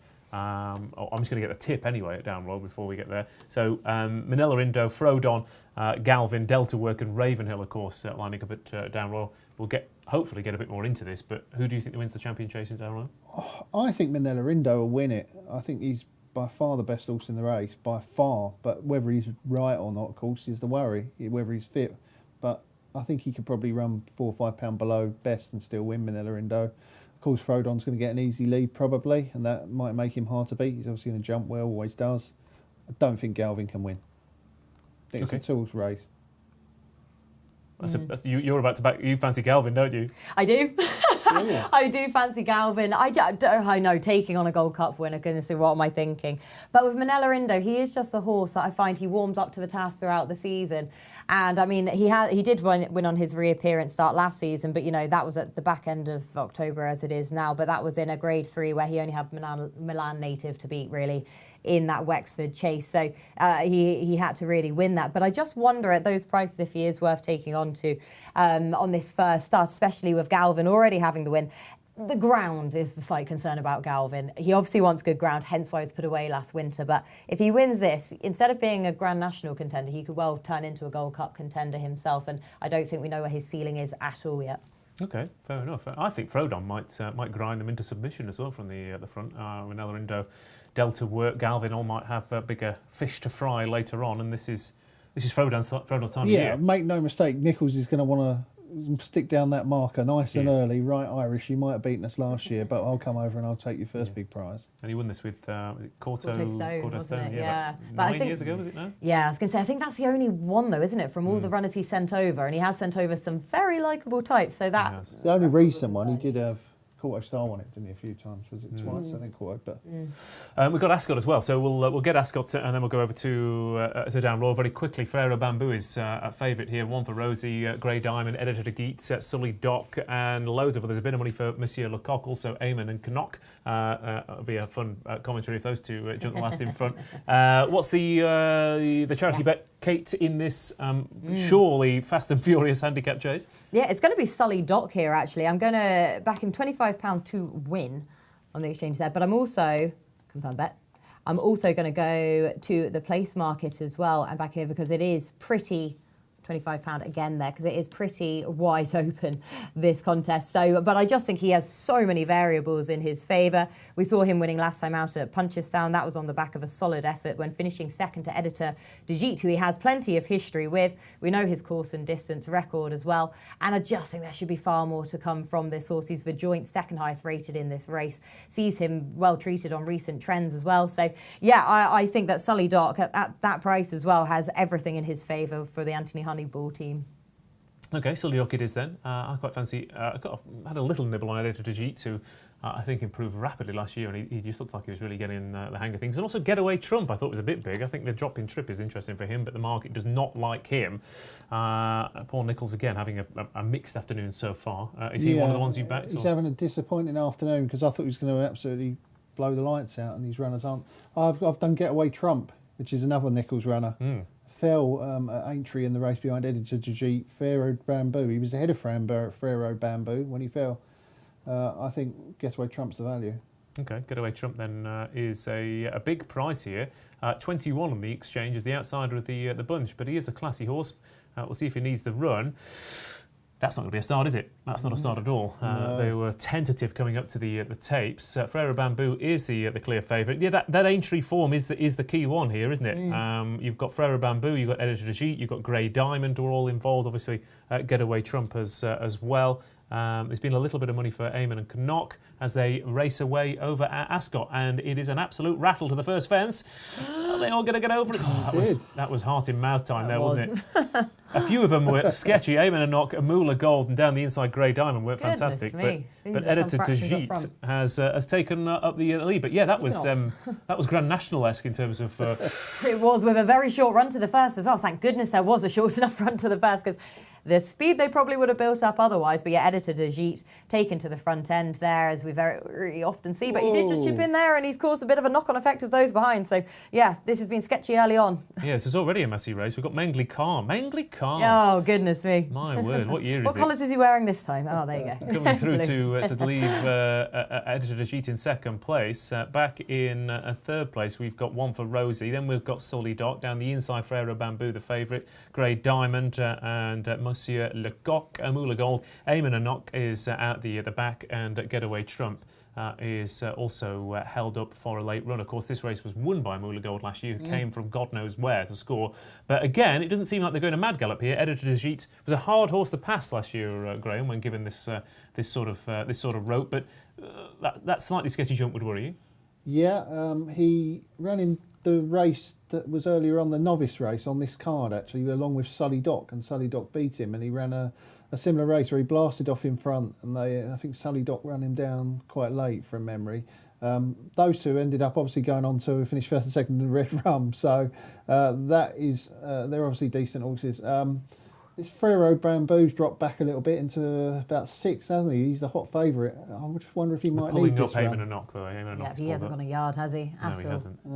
He was taken aback by that mad pace up to the first. Editor de Gite in front. He's jumping slightly out to his left there. One for Rosie's going well on its handicap debut of offences for the Kim Bailey team. Then Monsieur Lecoq is in behind those. Sully Dock has got a lovely posse, Kate. Yeah, he's gone into favouritism there as well in the running. So people obviously citing that he has definitely got a lovely position there behind the pace, but also with a bit of space around him as well. One off the rail. Frero Bamboo, by the way, has completely dropped out here. It's completely lost its position for Venetia Williams and Charlie Joyce. It's still Editor de Gite in front. Sully Dock, the old rivals coming into it. Grey Diamond's not too far of it either. It's this horse improved rapidly. Sam Thomas, of course, in fantastic form at the moment. Backshaded Ascot's. Who do you like from here, Greg? I like Getaway Trump. I think that maybe they've gone too fast. What do you think? I think he's a hard horse to pass in front. I'm happy to be on the more horse, Editor de Gite here.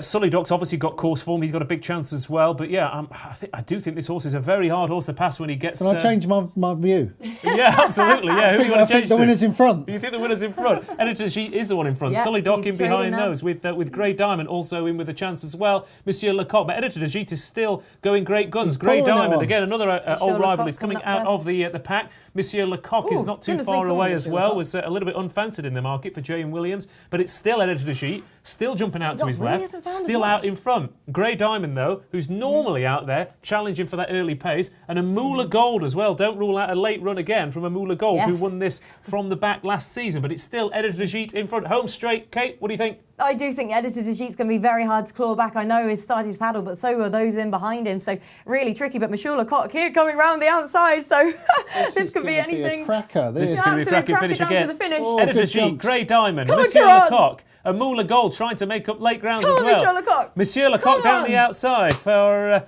Jane Williams and of course Kieron Gethings. A big price. At the left. Earn that pizza, Kieron. Earn that pizza as Monsieur Lecoq jumps it beautifully. Editor de Gite and seats his rider. Grey Diamond in second place. Monsieur Lecoq. Here comes a Moolah Gold from the clouds. Monsieur Lecoq is pulling himself up in front. Here comes a Moolah Gold to break the hearts. A Moolah Gold wins it again. Oh my God, I'm sick. No. A Moolah Gold wins it again. Runs down Monsieur Lecoq in second place. Sick. Absolutely sick. I don't even know who finished third. I don't even know who finished third. God, that is awful. That is absolutely awful. I know. I think you'll be buying him a pizza tonight. I don't have a pizza. Oh, I thought it was completely... That's cruel. That is so cruel. I thought that was complete... A high for 1,000 a Moolah Gold. Oh, my goodness. Monsieur Lecoq, what was your low? Oh. Graeme, Down Royal. They're off. You may leave me out of this. They're off for the champion chase, sure. Let's switch from one extreme to the other as Kate gathers herself there. A dramatic finish over at Ascot. Frodon goes out in front, and I feel like I'm going home. I feel like I'm in a bet. I feel like I'm in a betting shop commentating on virtual races. We've gone from one to the other so quick. Down Royal, Frodon, Manila Indo, Delta Work, Galvin, and Ravenhill Road, Outback in that order. Quick thoughts at Ascot. We'll go back to Down Royal in a second. Well, I think the jockey on the second's definitely gone too soon. What was that? Sorry, I had the producers in my ears. That was a sledge, wasn't it? What did you say? You think he got it wrong? You think he went too soon? I didn't know what you said. The producer. You've got to say it again, Greg. You've got to say it again. He's just out of arm reach there. What a shocker! The pizzas are going to have to be on Kate tonight. That's for sure. Sums up the recent run of luck at the minute as well, which is just sums it up. 2 miles in a furlong. I know. Why was it? Why the furlong? Why the a furlong? Why the 100 yards, to be fair? Yeah. Done for 101, £18,319 traded. So obviously that's £9,000 because it is, of course, a traded amount there. And Amula Gold went, you said it went to 1,000, Kate, for 14 quid traded. So someone's got £7 at 1,000 there. For Amula Gold, who did just that to win the race last year. Down Royal then, 3 mile Grade 1 chase here. It's going to do well to match up to the drama there at Ascot, if we're honest. Ravenhill is already struggling out the back, but it's Frodon who is doing what Frodon does and saying, I'm going to test your fitness, I'm going to test your stamina, I'm going to bowl out from the outset. It worked at Kempton a little over a year ago, and he's jumping beautifully, Graeme. Yeah, no, he's flown every fence so far, as you would expect from Frodon. Manella Indo is a little bit sticky over the first few fences, but he's warmed up. And the fact that they're riding Manella Indo right on Frodon's tail suggests to me that they don't think he's too far off fitness, because they don't seem worried about giving him a hard race first time out. Galvin and Delta Work just sitting off them. I don't know where the rest of them are. I mean, are they all outclassed?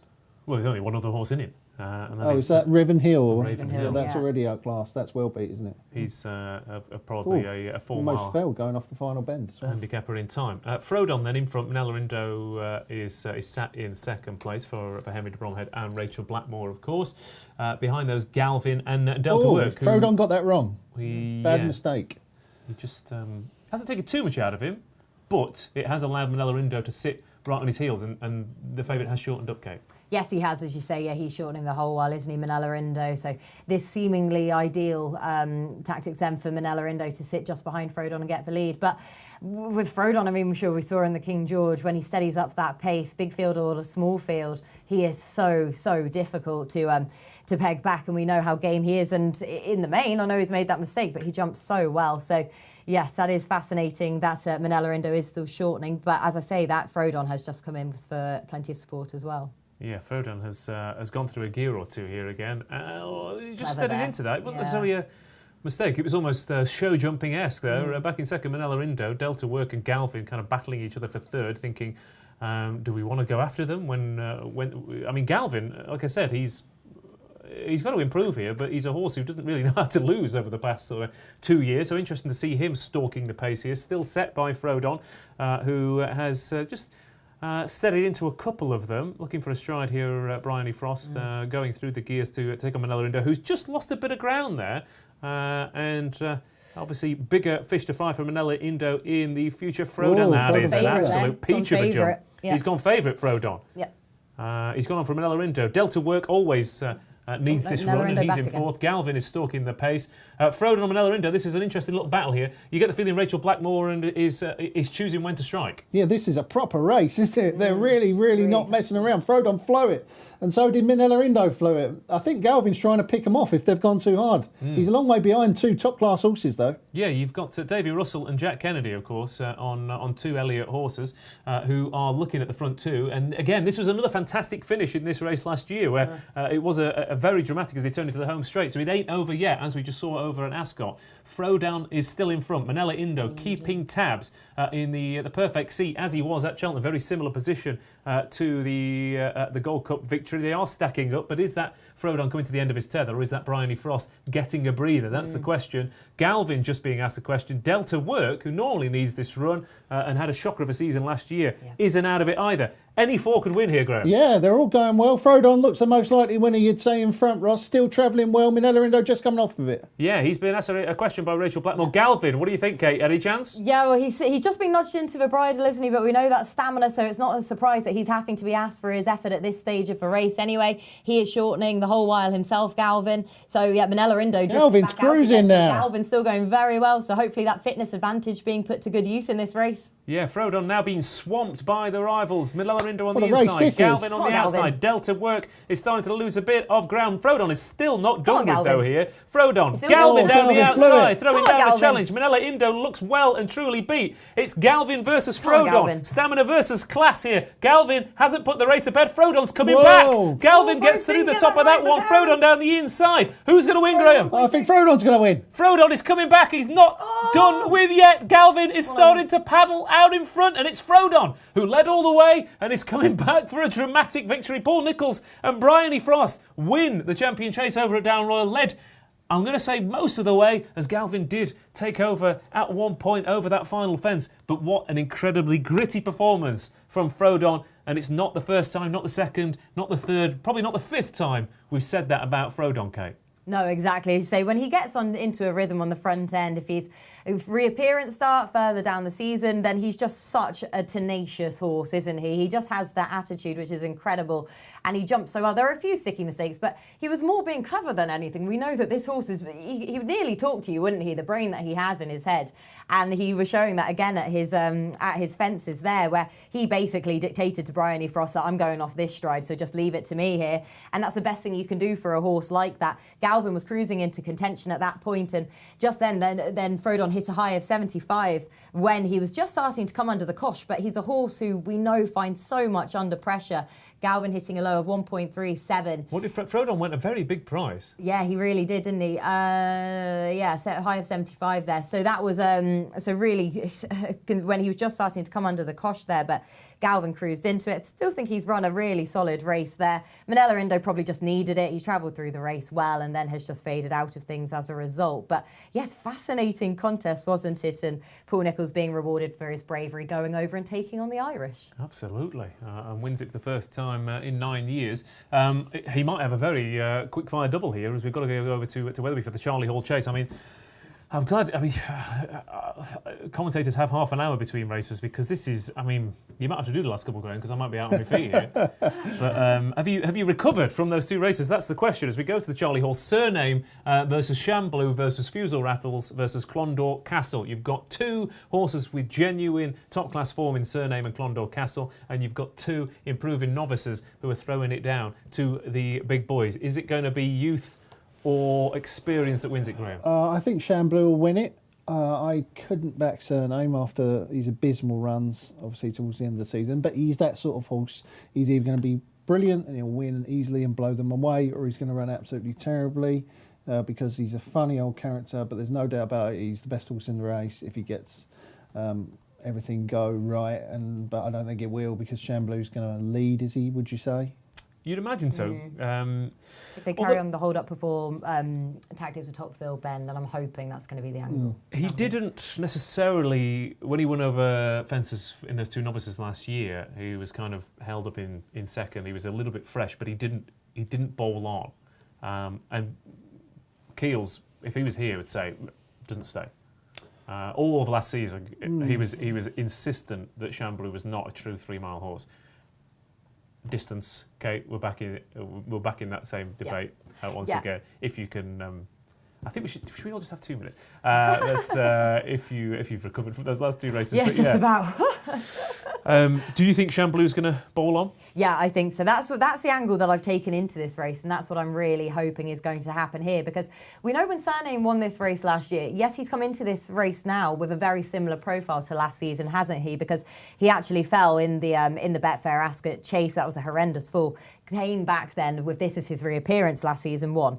He's going to have to come back from pulling up in the Betfair Ascot Chase last time out, with again having to hope to bounce back here. But last time out in the Charlie Hall, he got things his own way. They didn't go a mad pace up front whatsoever. He was ridden wide throughout. He was never put under any pressure. He got a great sighter at his fences as well, hence why he was then able to push through with his finishing effort really unchallenged. He didn't come off the bridle at all. Yes, it was visually very, very impressive, but for that reason, I'm just wondering now if Shamblu can throw down the challenge to him that we saw Dashel Drasher do in the Ascot Chase, which just broke him, because Dashel Drasher got a head of steam on him, as we know he does, down on the run downhill into Swinley Bottom. He eyeballed Surname as a result, and you could literally see the body language of Harry Cobden completely change then. And he was under pressure, and within a life, what Surname does when he's under pressure, he starts grabbing at his fences. What happens then? He bellies the top of his fences, and his run and his momentum is completely halted. Maybe that flips his wind as a result, but as I say, then I think, and the wind operation may well have a positive effect. But for that reason, I'm going to have a couple of bets in this race. I'm going to lay Surname at 25, even though he has drifted out there to probably a fair price. And, this could look a very fair price, and after this contest, bearing in mind what the others have to find on official ratings. But I'm also going to back Shamblu here on the exchanges there to hopefully win this contest. So they're going to be my 2 bets for this race. Chamblou to put the pressure on Surname on the front end and hopefully crack him. But I think Chamblou, we know how well he goes fresh and he tails off towards the end. If he's going to get 3 mile anywhere, even if he's not an out-and-out 3 miler, Weatherby's surely going to be the place. Yeah, absolutely. Chamblou then. The old double bubble, the lay in the favourite and back in the second favourite. It can absolutely be an absolute blind. I mean, obviously, complete other way. Yeah. We shall see. or what could happen is potentially that you break even. Graeme, what are you playing? No, I'm on Chamblou. I've backed him. He's one of my 4 bets on the afternoon, so I'm hoping that he does stay. I don't think you can say that also who's won a 3 mile race doesn't stay, really. I mean, I know that they went. I thought we went a decent pace that day at Kempton. I know Kempton's a flat 3 mile in a bend, but for me, Weatherby ain't much different. So I think the Chamblou will stay. I'm not worried about that at all. I don't really fancy much else in the race. Fusel Raffles has got some good form, hasn't he? He obviously was second behind Chantry House at Cheltenham. I'm not sure he'll stay. Talking about staying, but we'll find out on that. I just think that Chamblou will win. It's just one of those ones where you go, if he can't win this race, then he probably doesn't win a graded race this season, does he, Chamblou? This is going to be, this is his race. This is the race. A bit like last week with All Mankind when Skelton had that race in mind at the start of the season. I think he would have had this thinking, I think the horse has won twice at Weatherby already. Well, there's been a lot. I mean, we were talking about when you said, it looked like the Skelton horses needed their first run, but the top class Skelton horses haven't, have they? We've seen them come there. Proskema's just run a blinder in the last race. Molly Ollie's Wishes, third time lucky. All Mankind. And to be fair, All Mankind probably did come on for that first run, but he maybe the mid-level horses in the Skelton yard are needing those first runs, but he's not wasted a bullet like this. No, absolutely. And if he's going to win the title, he needs to win races like this. 39% of viewers think Chamblou is going to win, which means that he is favourite now. So our viewers are absolutely spot on. Maybe they should have been pricing it up earlier on. Surname 31%, 15% other. Fusel Raffles 13%. A lot of money for Fusel Raffles. Quick word on 3 6-year-olds have run in this in the past 10 years, and they've all won. Have they? Bristol Demai, Harry Topper and Silviniaco Conti. Interesting. So Fusel Raffles stepping up in trip. Also unbeaten fresh, won all those 3 starts fresh. And I mean, it depends what you... Because on a line through, that Chantry House form, if Chantry House is as good as he looked, and he's as clear as Chamblou as he looked, then there shouldn't be too much between them and the prices. No, that race at Cheltenham is one of those weird ones we were talking about earlier in the office. Talking about races where some speed figures have them really good and some speed figures have them really bad. Now, we're on some figures, that race that Chantry House won, which Fusel Raffles was second at Cheltenham, is a really good time, and on others it's not so good. So it'd be interesting to see. It's worth noting that Barry's been on, Betfair Barry. Has he? He says, Frodon 5-1 from 12-1 for the King George, and Galvin is 16-1 from 25s for the Gold Cup. I mean, that was a big run from Galvin, wasn't it? It was, to take on Manella Indo and Frodon and run like that. Yeah, is very exciting for the season ahead. Get some picks from the people at home. Hugh Masson has laid Surname for 3 places. If he doesn't win, I think he'll be pulled up. Come on, Fusel, says Hugh as well. Kitty's Light, each way, of course, who ran some blinders in Handicap Company last year as well. And they race away. Interesting. Harry Skelton going very wide on Chamblou. Yeah. He is. Surname a little bit keen. And again, not leading with Chamblou, as they did here at this track last season. They're just biding their time. Topville Ben is the front runner. Surname, Chamblou. On the inside, Mighty Thunder. Kitty's Light, Clondor Castle, who of course improved at the back end of last season. He might be another back end winter, early spring horse, potentially. And Fusel Raffles as well. You get the feeling Daryl Jacob has definitely learned his lesson.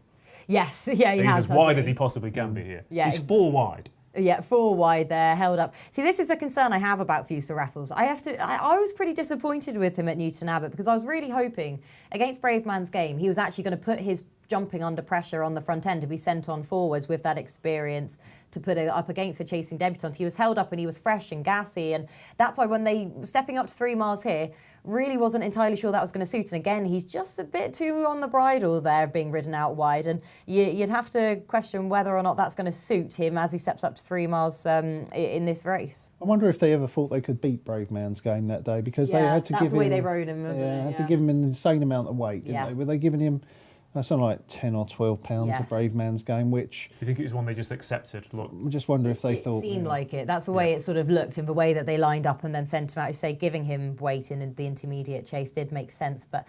They're not going quickly here, sub 30 miles an hour, so they are... like last year, Surname's in his comfort zone, isn't he? He is happy. He's in his comfort zone. Topville Ben, though, has the lead out in front. Surname now challenging him for that lead, and took off a little bit early there. Shamblu in behind, Fusel Raffles, Clondor Castle is behind those as well. Kitty's Light, very different experience for Kitty's Light, isn't it? A modestly run 7 runner grade 2 rather than... rattling around in a 20-runner handicap chase. What's the market doing, Kate? Yeah, the market has got Surname as the current favourite there, 2.82. Shamblu is comfortable enough at 3.45. And pretty much no changes in that order. I really did want to see Shamblu put Surname under pressure and really try and crack him. Hopefully, Harry Skelton will do that as they go out on the second circuit, because that's the way I think you can get him beat. Do you think he's looking at Surname and thinking that Harry, he's Harry Cobden's kind of holding on to him here. He's proven around the track. I think Shamblu's got a lovely position here. And just tracking him, I think you're going to see him put it up to him down the back straight. You say it, surely at some point then he's going to have to challenge him at some point, sort of before they swing into the home straight, before Surname is completely in that rhythm, because you want to crack him early enough, which hopefully, as you say, with Harry Skelton just tracking Surname through here, hopefully that is the exact idea. It's an interesting game of cat and mouse, isn't it? Yeah. Here, because is it Harry Cobden on Surname? He's trying to hold on to Surname. Surname looks to really be enjoying himself. He's flying his fences. He's absolutely hard on the bridle, keen. He really wants to go. Yeah. Would that be classed as a corkscrew by Fusel Raffles or not? We'll call that a minor corkscrew. Corkscrew. There's variations of corkscrew. There is a scale here. This is proper technical stuff. So there's a scale. There's your bargain basement Poundland corkscrew, and then there's your Waitrose corkscrew. Exactly. Should get them in the sponsorship seat. I think Surname's breaking a lot of these, Ross. A lot of them are in trouble. It's only Shamblu on his tail, and this is what Surname does when he's at his best, isn't he? Gets out there, gets an easy lead, and he breaks horses. Is he breaking these?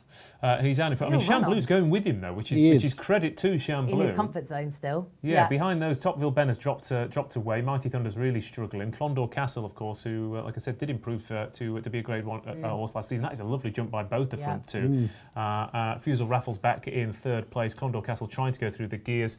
He, like I said, he did an improver. But Shamblu, he's on the heels of Surname. I think he's got a huge chance here, Shamblu. He's going to go favourite here, isn't he? Yeah, I was going to say he is the current favourite, isn't he? As our prices would have it here. Yep, Surname 3.5, Shamblu 2.84. So, yep, at the minute, the exchanges are certainly favouring Shamblu here to be tracking the pace in. Perhaps they were just slightly concerned that Surname did just really sort of run with the choke out there, just on the swing into the back straight. But at the same time, if it was any other horse, you might doubt that. But Surname is clearly enjoying himself, and that was the real issue, or the crux of his chances in this race. Yeah, I think Clondor Castle and Fusel Raffles hoping that these front two are so obsessed with each other that they're going to forget that there are other horses in the race here, because Fusel Raffles isn't too far away. Clondor Castle still travels well. I mean, here we go. He's going to put it up to him now. He's going right alongside him. This is clearly the plan, isn't it? Here he goes. Will Surname sulk? Will Surname sulk? Watch Harry Cobden's elbow. See if he starts to row away there at all to really try and get him back into bridle. And there he goes. He's gone 28 to 1, and he's completely gone. He's gone. Shamblu is taking this up. Shamblu is Come on, Shamblu. Shamblu is kicked to give the Skeltons a double here and a potential King George winner here in the future. He's kicked on and he's absolutely rattled clear of the remainder here. Shamblu, lovely acceleration there to take it up from Surname, who might be struggling to hold on to a place. Fusel Raffles, Kitty's Light running on, Clondor Castle in there as well. But Shamblu has this Shamblu. absolutely at his Come on, lad, mercy, keep that Kate. jumping up. Keep up the revs. He's down! Oh! Shamblu has fallen with the race at his mercy. Fusel Raffles takes over. Surname isn't out of this, and Clondor Castle's running on as well. Fusel Raffles is running on empty. Shamblu only had to jump that to win This is it. interesting. Kitty's Light's flying Kitty's now. Light's not out of it Light, either. 2.68. Kitty's Light is coming to challenge Fusel Raffles. Fusel Raffles still favourite 1.2. Fusel Raffles has jumped this in There you front. go. Kitty's Light is running on, but Fusel Raffles is 1.34. starting to paddle out in He's front. starting to get very tired there. Will he see out this trip? Will he stay the 3 miles? Lovely properly? jump by Fusel He's got Raffles too much of though, an and advantage. Fusel Raffles has gone on 101. to pretty much, I'm not calling it yet, not with what Amula goal happened, but Fusel Raffles is out in front. Kitty's Daryl Light, Jacob what a is legend. riding for his life to get this horse home in front, and Fusel Raffles win the Charlie Horse chase from Kitty's Light back in second place. Third was Clondor Castle, and Surname, I'm not sure Surname finished. I think Surname was pulled up because Mighty Thunder has come home in fourth. In fact, Surname has not finished, so that could be the last time we see Surname. But Shamblu, race at his mercy. Perfect ride, perfect moment to throw down his challenge there from Harry Skelton.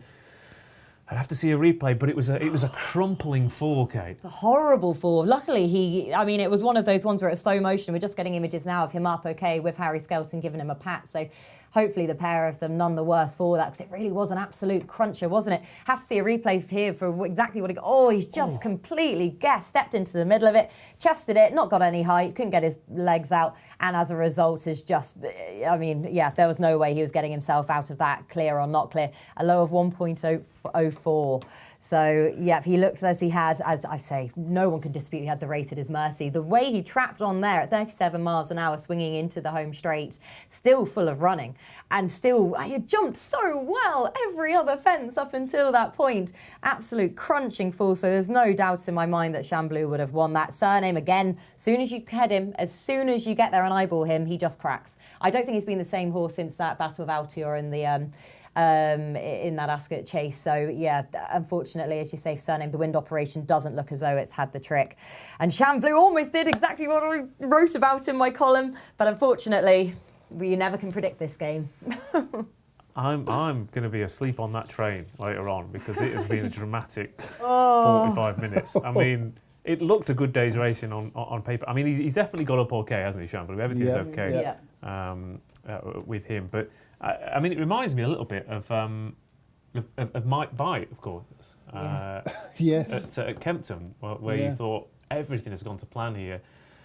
Is there a possibility that kick around the wide outside and then gunning him at the fences in the home straight? Do you think Shamblu was kind of, because he was kind of lobbing along in his comfort zone up until that point, and then, you went from third gear to fifth very quickly.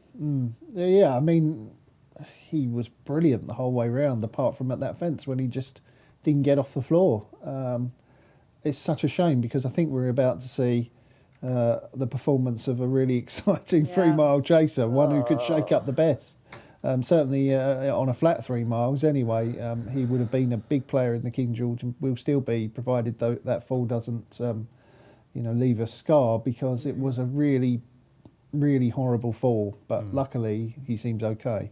I mean, correct me if I'm wrong, Kate, but sometimes the ones that seem the most innocuous actually end up being the most problematic. Oh, yeah, exactly. For horse or jockey, like you say, some falls you just think, oh, sure, they're absolutely fine from that. Yeah, can have significant after effects on it. And some of those ones that look like absolute crunches, they can very often be absolutely fine. I mean, I'd say he'll be sore in the morning. I'd say he's going to require some physio for the horse and jockey, but mostly for Shamblu there, by the way his neck just hyperextended. But as you say, it was pretty, by the way he then tried to save himself, it ended up being quite of a slow motion fall, which probably has just helped, hopefully, with any sort of longer term injuries or anything like that. But he seemed happy being walked away by Harry Skelton then. So hopefully we'll see him back and we'll get the rewards then for what was shaping up to be a hugely impressive performance. Yeah, it really was. And I mean, we would have had the two novices finish first and second. We've seen Paisley Park. So far we've seen sort of Paisley Park, not topple necessarily, but you're starting to feel like maybe there was a bit of a transitional season last season. We were saying that you had the COVID season as well, and I wonder whether those things are going to change. That we could talk about that all week, but we've got to move on to Ascot. Another 3 mile chase here, 3 mile handicap where Graeme's going to call them home.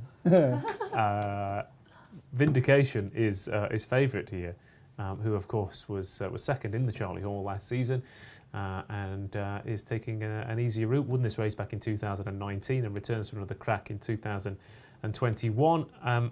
Vindication is nowhere near as old as my brain thinks he is. He's only an 8-year-old. He's potentially at his peak for Kim Bailey and David Bass. Sojourn and Jerry's Back are next in. I quite fancy a big run from John BB. I think that Happy Go Lucky could be a very nice horse this season, and he ran a cracker last time we saw him. We've also got Larry involved for Gary Moore, who are in good form. And then bigger prices the rest. Kate. It feels like that today, doesn't it? Let's just have a moment's silence and while you tell us what's the next charity bet. Yes, so, I mean, really, really interesting races. Chances can be given to a whole host of these runners. Completely see the argument for Vindication at the head of a market, especially going right-handed. He had the 4 starts last season, all of which going left-handed. For a horse that jumps out to his right over his fences, that wasn't ideal. That was a write-off season totally, so he should be much happier now back at Ascot, going right-handed again. However, there's a horse in here who I think has been overlooked in the market, and that is way down. And considering we have an extra place race in this, this is an extra place race, I'm going to be siding at a big price with Mr. Malarkey. You see there, he is at 18 to 1, so £25 each way, going for a big play at this race here, hopefully with some decent returns as well. Because the thing with Mr. Malarkey, as I say, I completely understand Vindication's credentials in this race. But with Mr. Malarkey, we know how well he can go over this course and distance. He won a Grade 2 Novices Chase over this course and distance in 2019, before winning again in December last year in a listed handicap chase, again over this course and distance, where he had the conditional and course specialist Regal Encore held. But he was too close to a mad pace at Kempton in a Grade 3 handicap chase in February, did well to finish 3rd, before pulling up in the Grand National, forgivable, and posting just a reappearance run off of top weight last time out in the Native River handicap chase. But he travelled with so much enthusiasm throughout that contest. The ground wasn't ideal for him. Ground should be far more in his favour here at Ascot, and Harry Kimber takes a £7 claim off of his back as well to see him very well weighted here. Okay, a real good case there made for the Master. Did I sound convincing in any way? Incredibly convincing. There's a lot of money for Check It Out at a bigger price as well. He's pretty much halved in price. Graeme, can you? How many fingers am I holding up? Do you know what year it is? What wins at Ascot? Yeah, that was a shame, that Chamblou. This is the problem with this show. You have to pick yourself up. I mean, you have to instantly pick yourself up and move on. This is one good thing about having so much racing, isn't it? Is that you have no time to dwell. It's the old Kipling quote, isn't it? You know.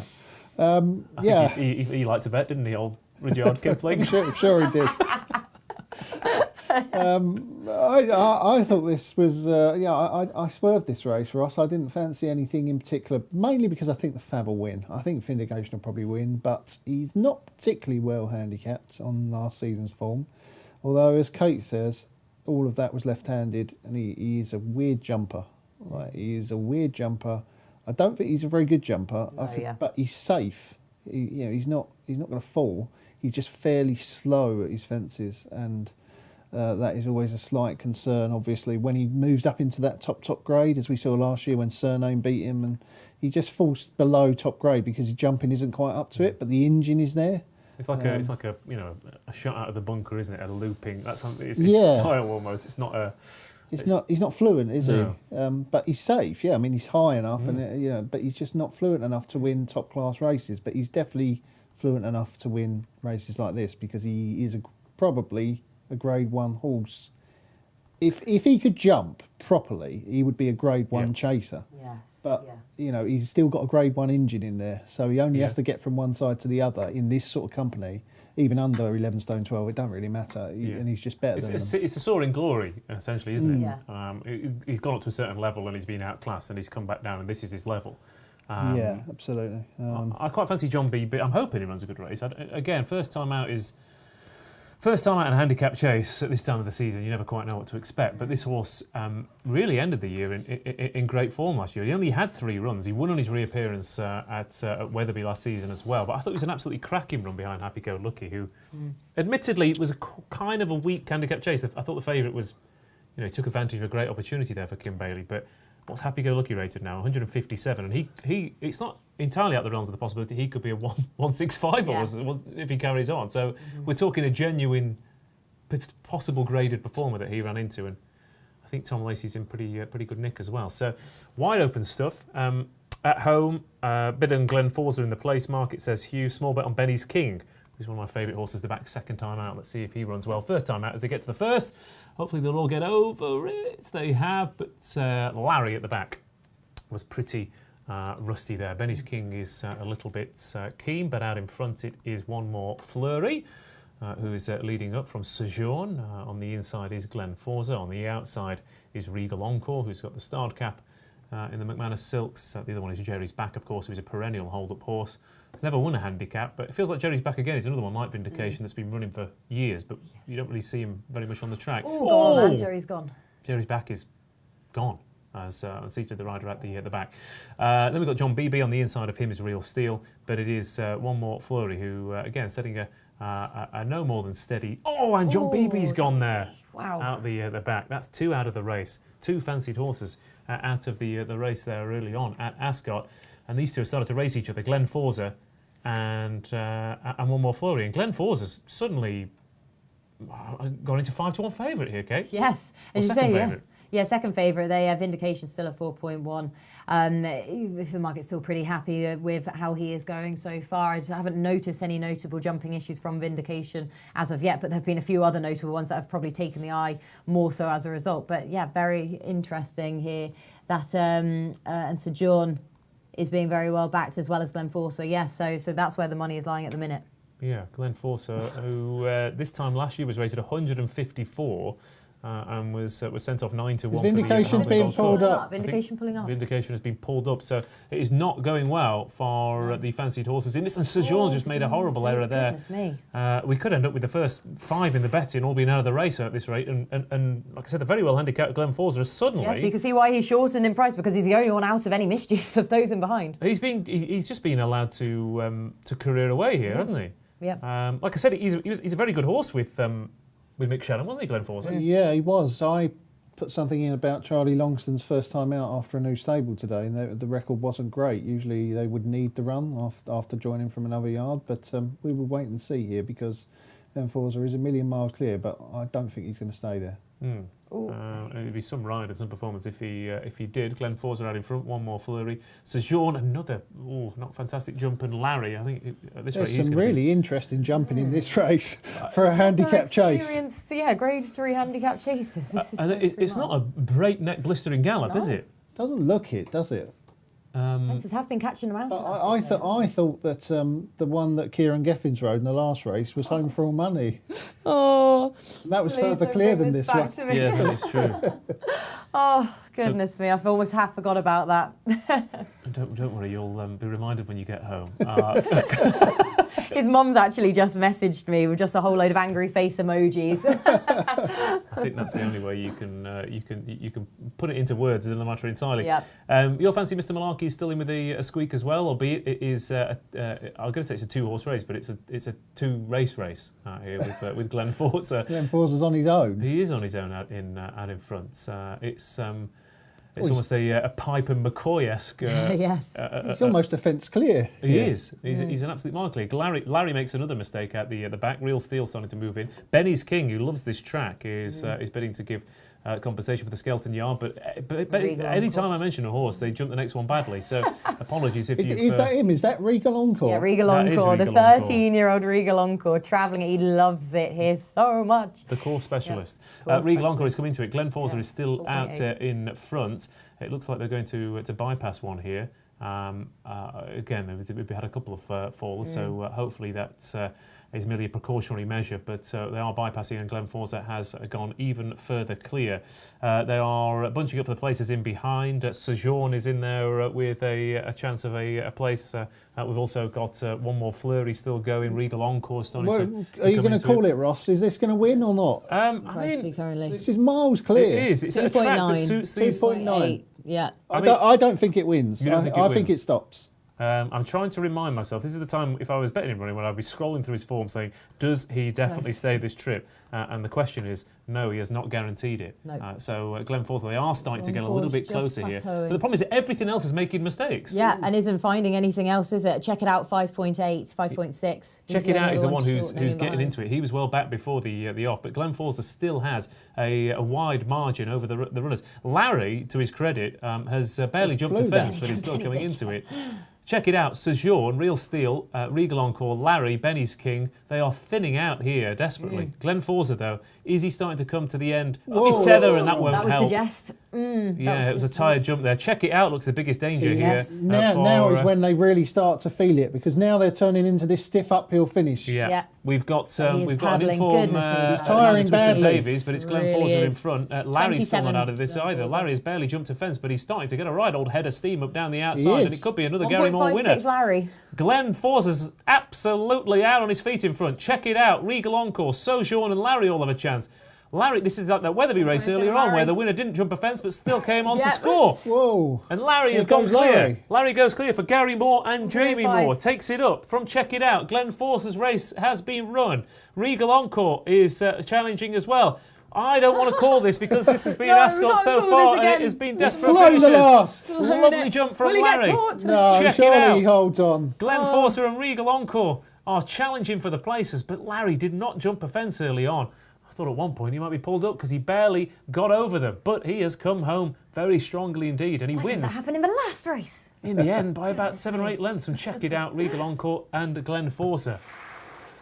Brutal stuff there, Kate. It was, as you say, considering that was a race where barely any horse jumped anything. For one of the horses that early on we flagged up that did not jump a twig, to come home and win, bizarre race, bizarre contest that was the whole way through. Notable disappointments throughout. We'll hope that all the horses who either fell or were pulled up then are okay. But yeah, from Larry, who unseated on his latest start at Fakenham, you can understand why, has come here, made plenty of mistakes early on, ridden wide into the home straight there. Jamie Moore not giving up whatsoever. Absolutely fascinating. A high of only 65 though in running. So, and that was in the main part of the race here, in the main body, when he really was just not learning from his mistakes either. So yeah, absolutely fascinating. And we could see that that unless all the rest of them really did start making mistakes in behind, that Glenn Forcer did look the most likely winner, 2.16 as a low, but he has just completely paddled and fated out of things as a result there. So,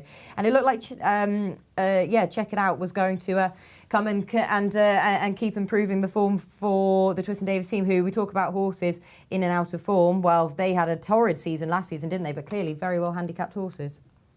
Larry, your winner over at Ascot for that 320 in a big afternoon double over fences for the Moore team. Yeah. If Edith Legit had stood up, that could have been 2 wins and a place. But they're in fantastic nick. Yeah, they had a winner yesterday. Was it Weatherby, the horse that came over from France? Begins with an S. Yeah. No, P. Porticello, of course. Porticello, juvenile hurdler. So if Dave Walton was there now, he would be reminding us that a couple of weeks ago he told me that Gary Moore was going to have a great season. He felt he had a fantastic string and they were all ready to go. Of course, I think he's still buying drinks off that Junkanoo win from Gary Moore. I think he is. Was that last season or was it, I've last lost year? count Wasn't it? now. Yeah, but so he's got previous with Gary Moore. yeah. Well, we all like Gary, don't we? Yeah. He's a proper. It takes something to have just as good a record in a Class 6 Lingfield all-weather handicaps as you do in graded handicap chasers. Yeah, I always remember I speak to Richard Birch, one of our tipsters, and he always had this dream that he was going to buy a horse and put it in training with Gary Moore and send it off, and it would just win loads of races. He loves Gary. Yeah, Everyone loves Gary. Does he realise that dream? Don't think so. Oh, there's still time. There Richard. is. We're just seeing Envoy Allen, of course, at Down Royal reappear after a pretty desperate end to his career, his season last year, and this is much more like it from Envoy Allen. Yeah. He's barely touched a twig. Would have been interesting to see him early on. I didn't. Oh, he's He clever touched a few there. there. Goodness me, he was clever there, though. There was no stride there whatsoever. That's what you like to see from a horse of this calibre. It would have been interesting to see him early on, if he had been buzzy or not, as we saw of him at Cheltenham before the off, and people putting that down to why he then fell early on at Cheltenham. And obviously over the issue that saw him pulling up at Punchestown last time out. Really likeable. Didn't get to see the main body of the race there, but goodness me, he was clever at the last. That's the force of old, just even in that isolated jump there. Betfair Barry says Shamblu 8-1 from 25-1 for the King George. Ooh. And 12-1 from 66s for the Ryanair. I thought 8-1 for the King George. That's fair enough, surely. He would be a lot shorter than that if he'd stood up. Backing horses in big races off the back of a fall, though, is a bad fall. Yes. Yeah. Yeah. Will he not run? No, he probably won't run between now and then. Probably not.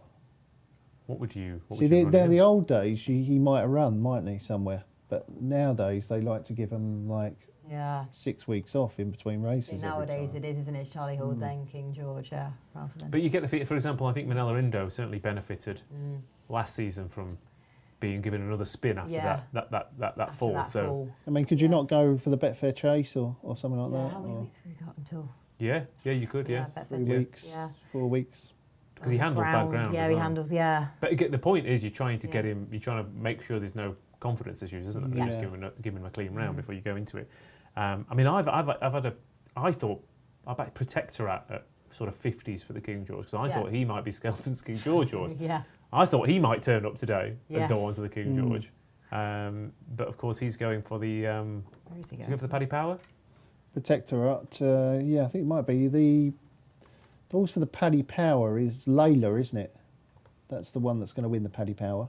Now with Layla. Nichols. Layla, yes. Now that is a positive trainer change, without doubt. Paul My brain Nichols is- obviously taking over. My brain has gone completely blank with Layla. And Used to be Kaylee Woolacott, the big one early in his career, then in Aintree Bumper, and lost his way. Yeah. Won What's spelling the Layla? Arkle Oh, Laylaw. Laylaw. Oh, right. Some people okay, I say see. Lawler. Some people say Lawler. if that- Right. Okay. I Right. get it. I Laylaw, get it. though. is this a Yeah. north-south divide? Yeah. Laylaw. Like Bath and Bath or Yeah. Bath and Bath? Yeah, but we're almost the other way. I'm saying I'm from Yorkshire. And I'm saying Laylaw. Laylaw. I think. Laylaw. Yeah, I don't know what I say anymore. Laylaw. Layla. Yeah, is Oh, but Layla. Yeah, well, I was a bit disappointed the other day because I thought when I saw that had gone to Nichols, I thought, well, yeah, this will win the Paddy Power Gold Cup, and someone opened up at 20-1, and it's single figures now, and I obviously was half asleep, but You did the classic thing where you think, I'll back that under the point, forgetting that there are hundreds of other people we were also thinking the same thing. yeah, well, I think that it's no secret that Nichols, I think, might have said it in his stable tours and stuff like that in the early season, that Nichols has said, well, I've got this, horse Layla, and I'm going to go for the Paddy Power Gold Cup first time out. And Layla is a horse who has shown a lot of his best form first time up at Cheltenham, isn't he? Because he won the race, the old Racing Post Arkle Trial, as it used to be called, but I don't know what they call it now because we don't sponsor it. No. Neither do I. No. Neither does Kate. No, I don't know who the sponsor is. It's still the Arkle Trial, but I don't know what the So exact name It is. won that in November, first time up for Kaylee Woolacott, and it looked like it had the world of its feet, and then nothing really went right afterwards for him.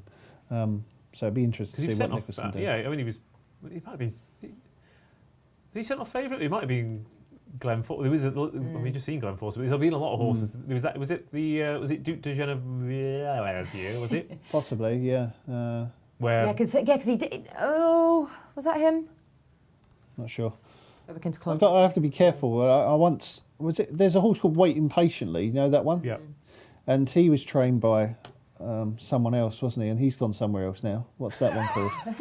Sorry, He was trained by someone else and don't went somewhere else. completely. 7-2 he was. Until it's been a long day, can't you? Yeah, it was Duke de Genevieve's Arkle where Glen Forcer also ran in it. It's just like all our yesterdays, isn't it? Oh, yeah, do you remember that one? Do you remember I this? remember that. It's we still got one race to go, so hopefully we can end on a horse that we can remember and send us out with the winner because.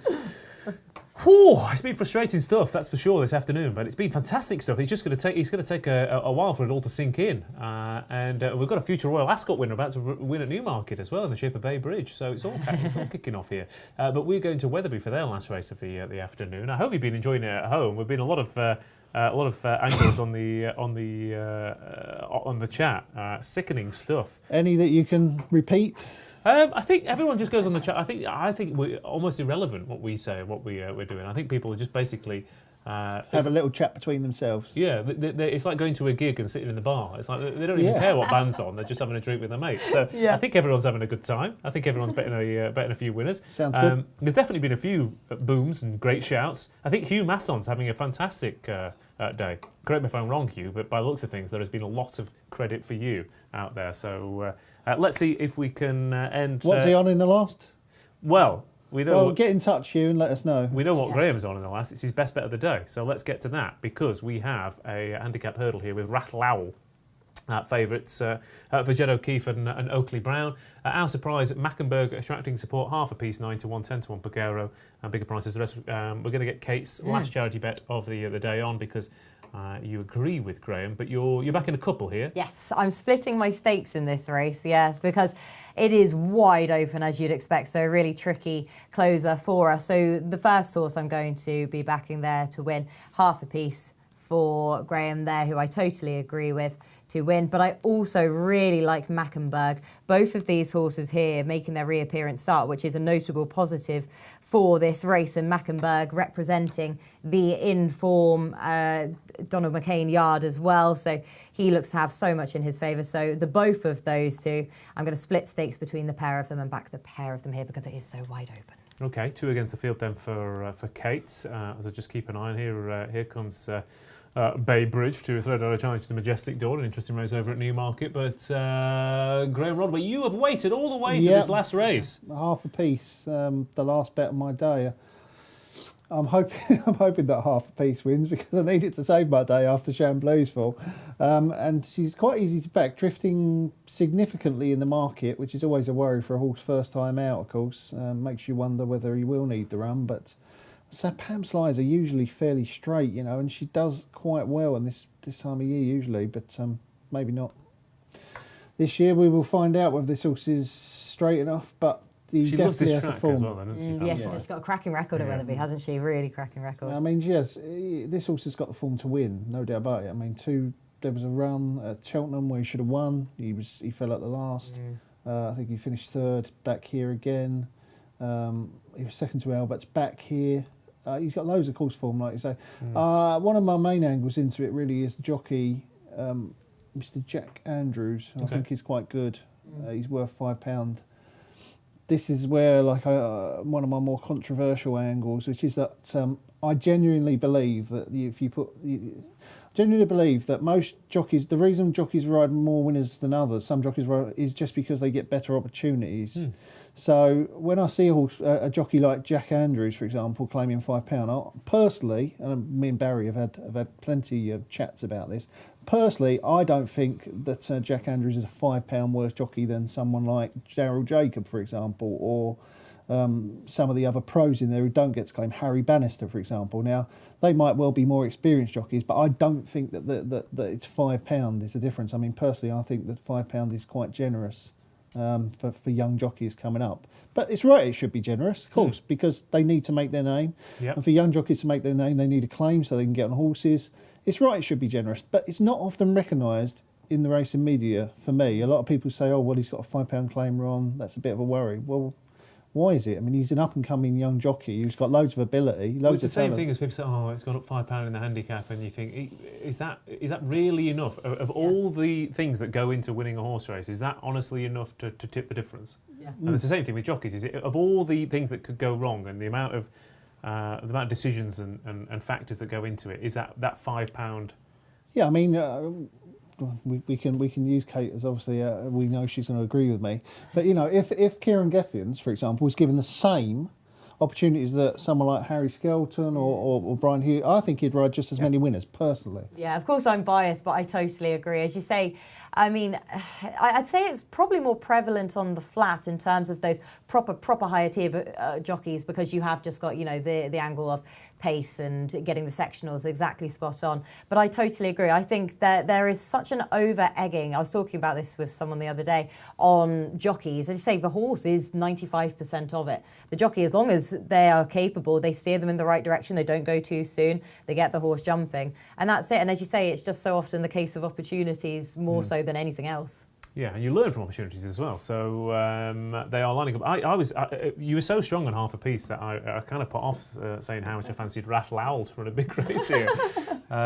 Jed O'Keefe won this a couple of years ago. This horse did a fantastic figure for what looked like a modest race at Sedgefield last time out, and I think he's very interesting indeed. He's all right, the jockey, isn't he? Sorry? He's all right, the jockey. Yeah, He Brown. is. He's based in Yeah. Ireland. He was with Joseph O'Brien, wasn't he, in Ireland prior, and was making waves over there, and now back and getting plenty of winners up north now. Yeah, I mean, this is the thing. He's 2 from 2 on this horse. The jockey who got beaten in between those was Brian Hughes. Yes. So he's riding the same horse. Exactly. Weigh that up as you will. They're off. They're off. I'm racing at Weatherby for this 340 contest. A tough race to end the card, but we all have very strong opinions by the sounds of things. Let's see if they come off. An early front runner here. Going on to take it up is Bourbon Beauty, who lasted all the way at Newbury, I think, last season, if I remember rightly. Behind those, we've got down the outside another Theatre, Clemencia. Down the inside is Golden Robin. The yellow and white of Sheriff Garrett is being tracked by Mackenberg for very much informed Donald McCain. Wide again, Darryl Jacob made that mistake once. The problem is this is one of those horses, Kate, that's going, why are you going so wide? I could murder some cover here. Yeah, exactly. As you say, of all the horses that therefore should probably be smuggled up against it, this is unfortunately probably the one our surprise, being very keen, and as a result he actually missed one of the previous hurdle there as well, because he just wasn't looking where he was going and absolutely clouted it. So trying to get some cover on the outside, in the right place in terms of the track, but he is very, very keen there, and his price is reflecting that. Half a piece ridden like Pam Sly's horses are always ridden at this track, confidently out the back. Ultra hold up ride this is from Jack Andrews. He's in absolute last, but he is bang on the outside, or one of the ones on the outside, which obviously has been the place to be today.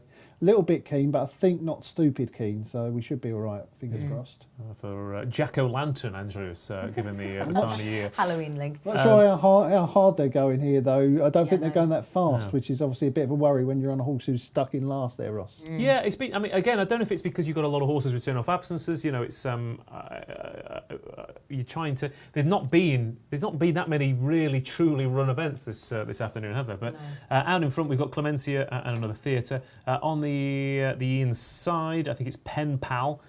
Who is the outsider of the field, but that didn't stop Mickey Hammond having a winner earlier on.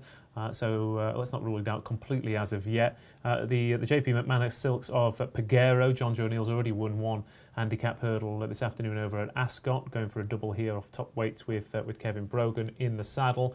Behind those is Angel of Harlem for Ollie Murphy, coming off the back of a 723-day absence.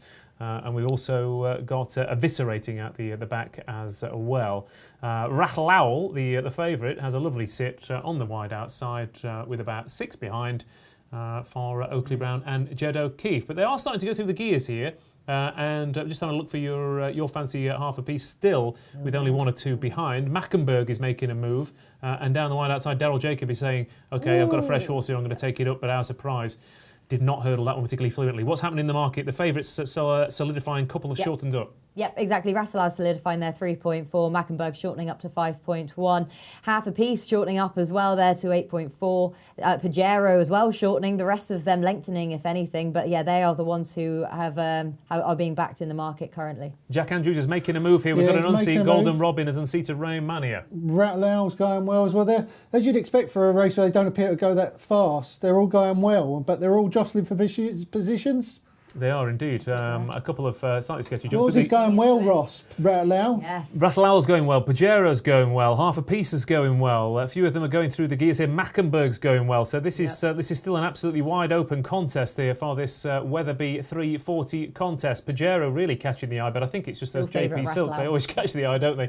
Half a piece still stalking them in true Pam Sly style and eviscerating down the inside as well. I'm worried about yours, Ross. I think you might beat me here. Rattle Owl's going well. What? I think I'll settle for the dead heat, Between me and you. Mackenberg's also in there as well. Mackenberg is not far favourite. Rattelau now favourite. Goodness me, it's all over the place.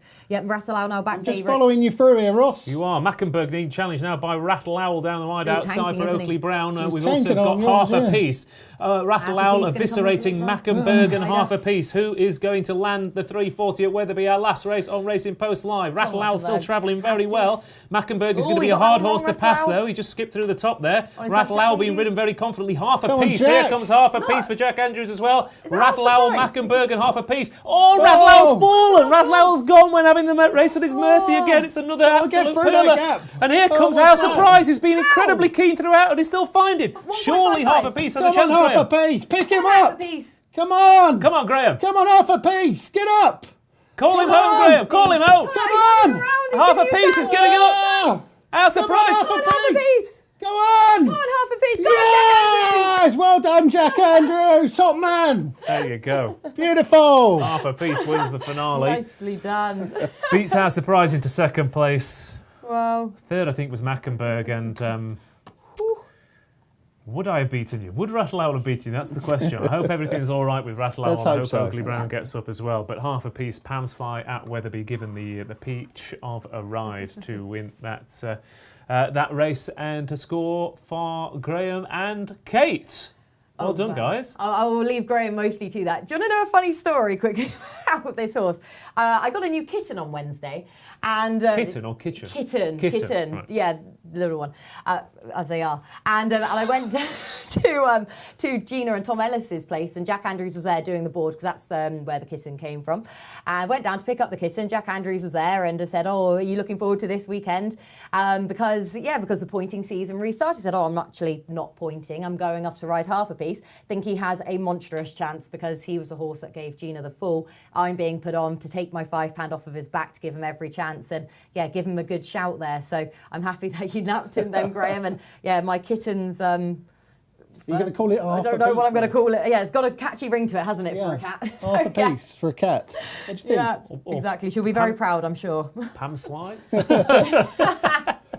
If I had a cat, I'd call it half a piece now, particularly if I got it today. Yeah. Have you seen? Although if the cat gets lost and you're asking people, have you seen half a piece? They'll think you've gone a little bit mad. But half a piece wins the 340 at Weatherby. Social Corner. George Murray says the drama today. Absolutely. I know. And it's a costly end. I'm glad you two are back to winner. Well done, everyone. I'm really glad. Thrilled that Rattelau wasn't in the frame, but. That's the way the cookie crumbles. But it's been quite an afternoon, guys. Roller coaster, I'd say, for all of us. At some stage, we've all had the highs and lows today. I believe that Keels has said he's going to split his fee between us three for not turning up. Is that right? Absolutely, yeah. How have we made money for the charity? I think yes, we've had a couple of winners, haven't we? Back into it and fine. Yeah, no, we have. As you say, we've had a few winners there, certainly so. So no, that was really likeable to see. History. Well, we'll have a look at it. We'll check that out. Come back to me. Try to find the profit and loss. Once I find Don't it. deposit more money, which is what you've clicked on there, Kate. So that is from Barry's personal stash, of course. Highlight of the day, Graeme Rodway. The nap, perhaps? Yeah, the last race, obviously. Yeah, I was looking forward to half a piece all day, and when you wait all day for one, it was fantastic to see Jack Andrews get half a piece up near the line. Obviously, disappointing with Shamblu. But let's hope he comes back again and we see him again, because it was a breathtaking performance until that one mistake at the two out where he just didn't get off the ground. But he is a good jumper, isn't he? So that happens time and again. How many times did Moscow Flyer unseat? He used to have a record, didn't he? 111U. Just happens with good horses sometimes. They're going so fast they can't always get it right. So I'm really excited to see what Shamblu can do next time out. Hopefully that doesn't leave any ill effects, eh? Yeah, that is true. Hopefully he turns up at Kempton in fine fettle. Kate, highlight of the day for you? I know what the low light of the day was. I know, exactly. That was what came to mind straight away. Frodon going over and beating the Irish in their back garden was obviously pretty satisfying from an English perspective, to be fair. As you say, my low light certainly Michel Lecoq being absolutely nabbed there by a Moolah Gold, doing what he does best. But that half a piece was probably pretty satisfying there, wasn't it? When a plan really comes together in that manner. So yeah, a few there at least anyway. Yeah, absolutely. Well, Hugh Masson's had a good day. Get in, G-Rod. Nice one, G-Rod. G-Rod, says George Murray. So everyone is calling home the winner with Graeme. In the last, we'll be back next week, of course. So in fact, we've got the Breeders' Cup next week on the flat as well. And then, that's right. Yeah, we've got the November Handicap, of course, next Saturday. What else is there next Saturday? I've lost all. Is it the Grand? Is it Aintree? Is it the Grand Sefton?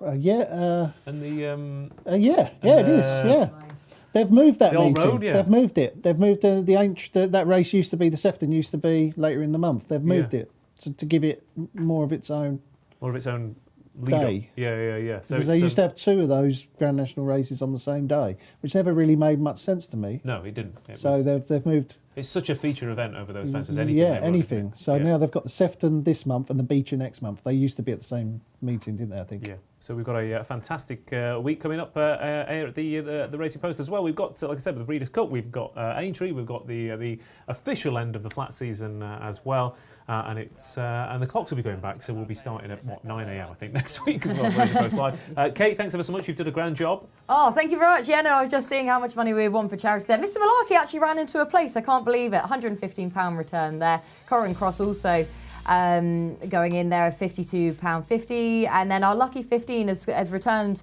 with £44.15 for our stake as well. So that was likeable. We'll tot it up, but you've definitely made a profit because you backed it. And Soaring Glory to win as well. So yes, we have made a profit. So I need to total it up. But yes, so certainly some good money there, one for charity. So really enjoyed today, and thanks so much to the pair of you for your company. Hashtag keep Kate Tracey. Keep Kate Tracey. And what should we call that kitten? That is the question. Amula Gold will not be the name of that kitten, that's for sure. This has been Racing Post Live, brought to you by the Betfair Exchange. I've been Ross Brierley, that's been Graeme Rodway, that has been Kate Tracey. You've been wonderful. It's been quite the day, and the jump season is here. It is well and truly here.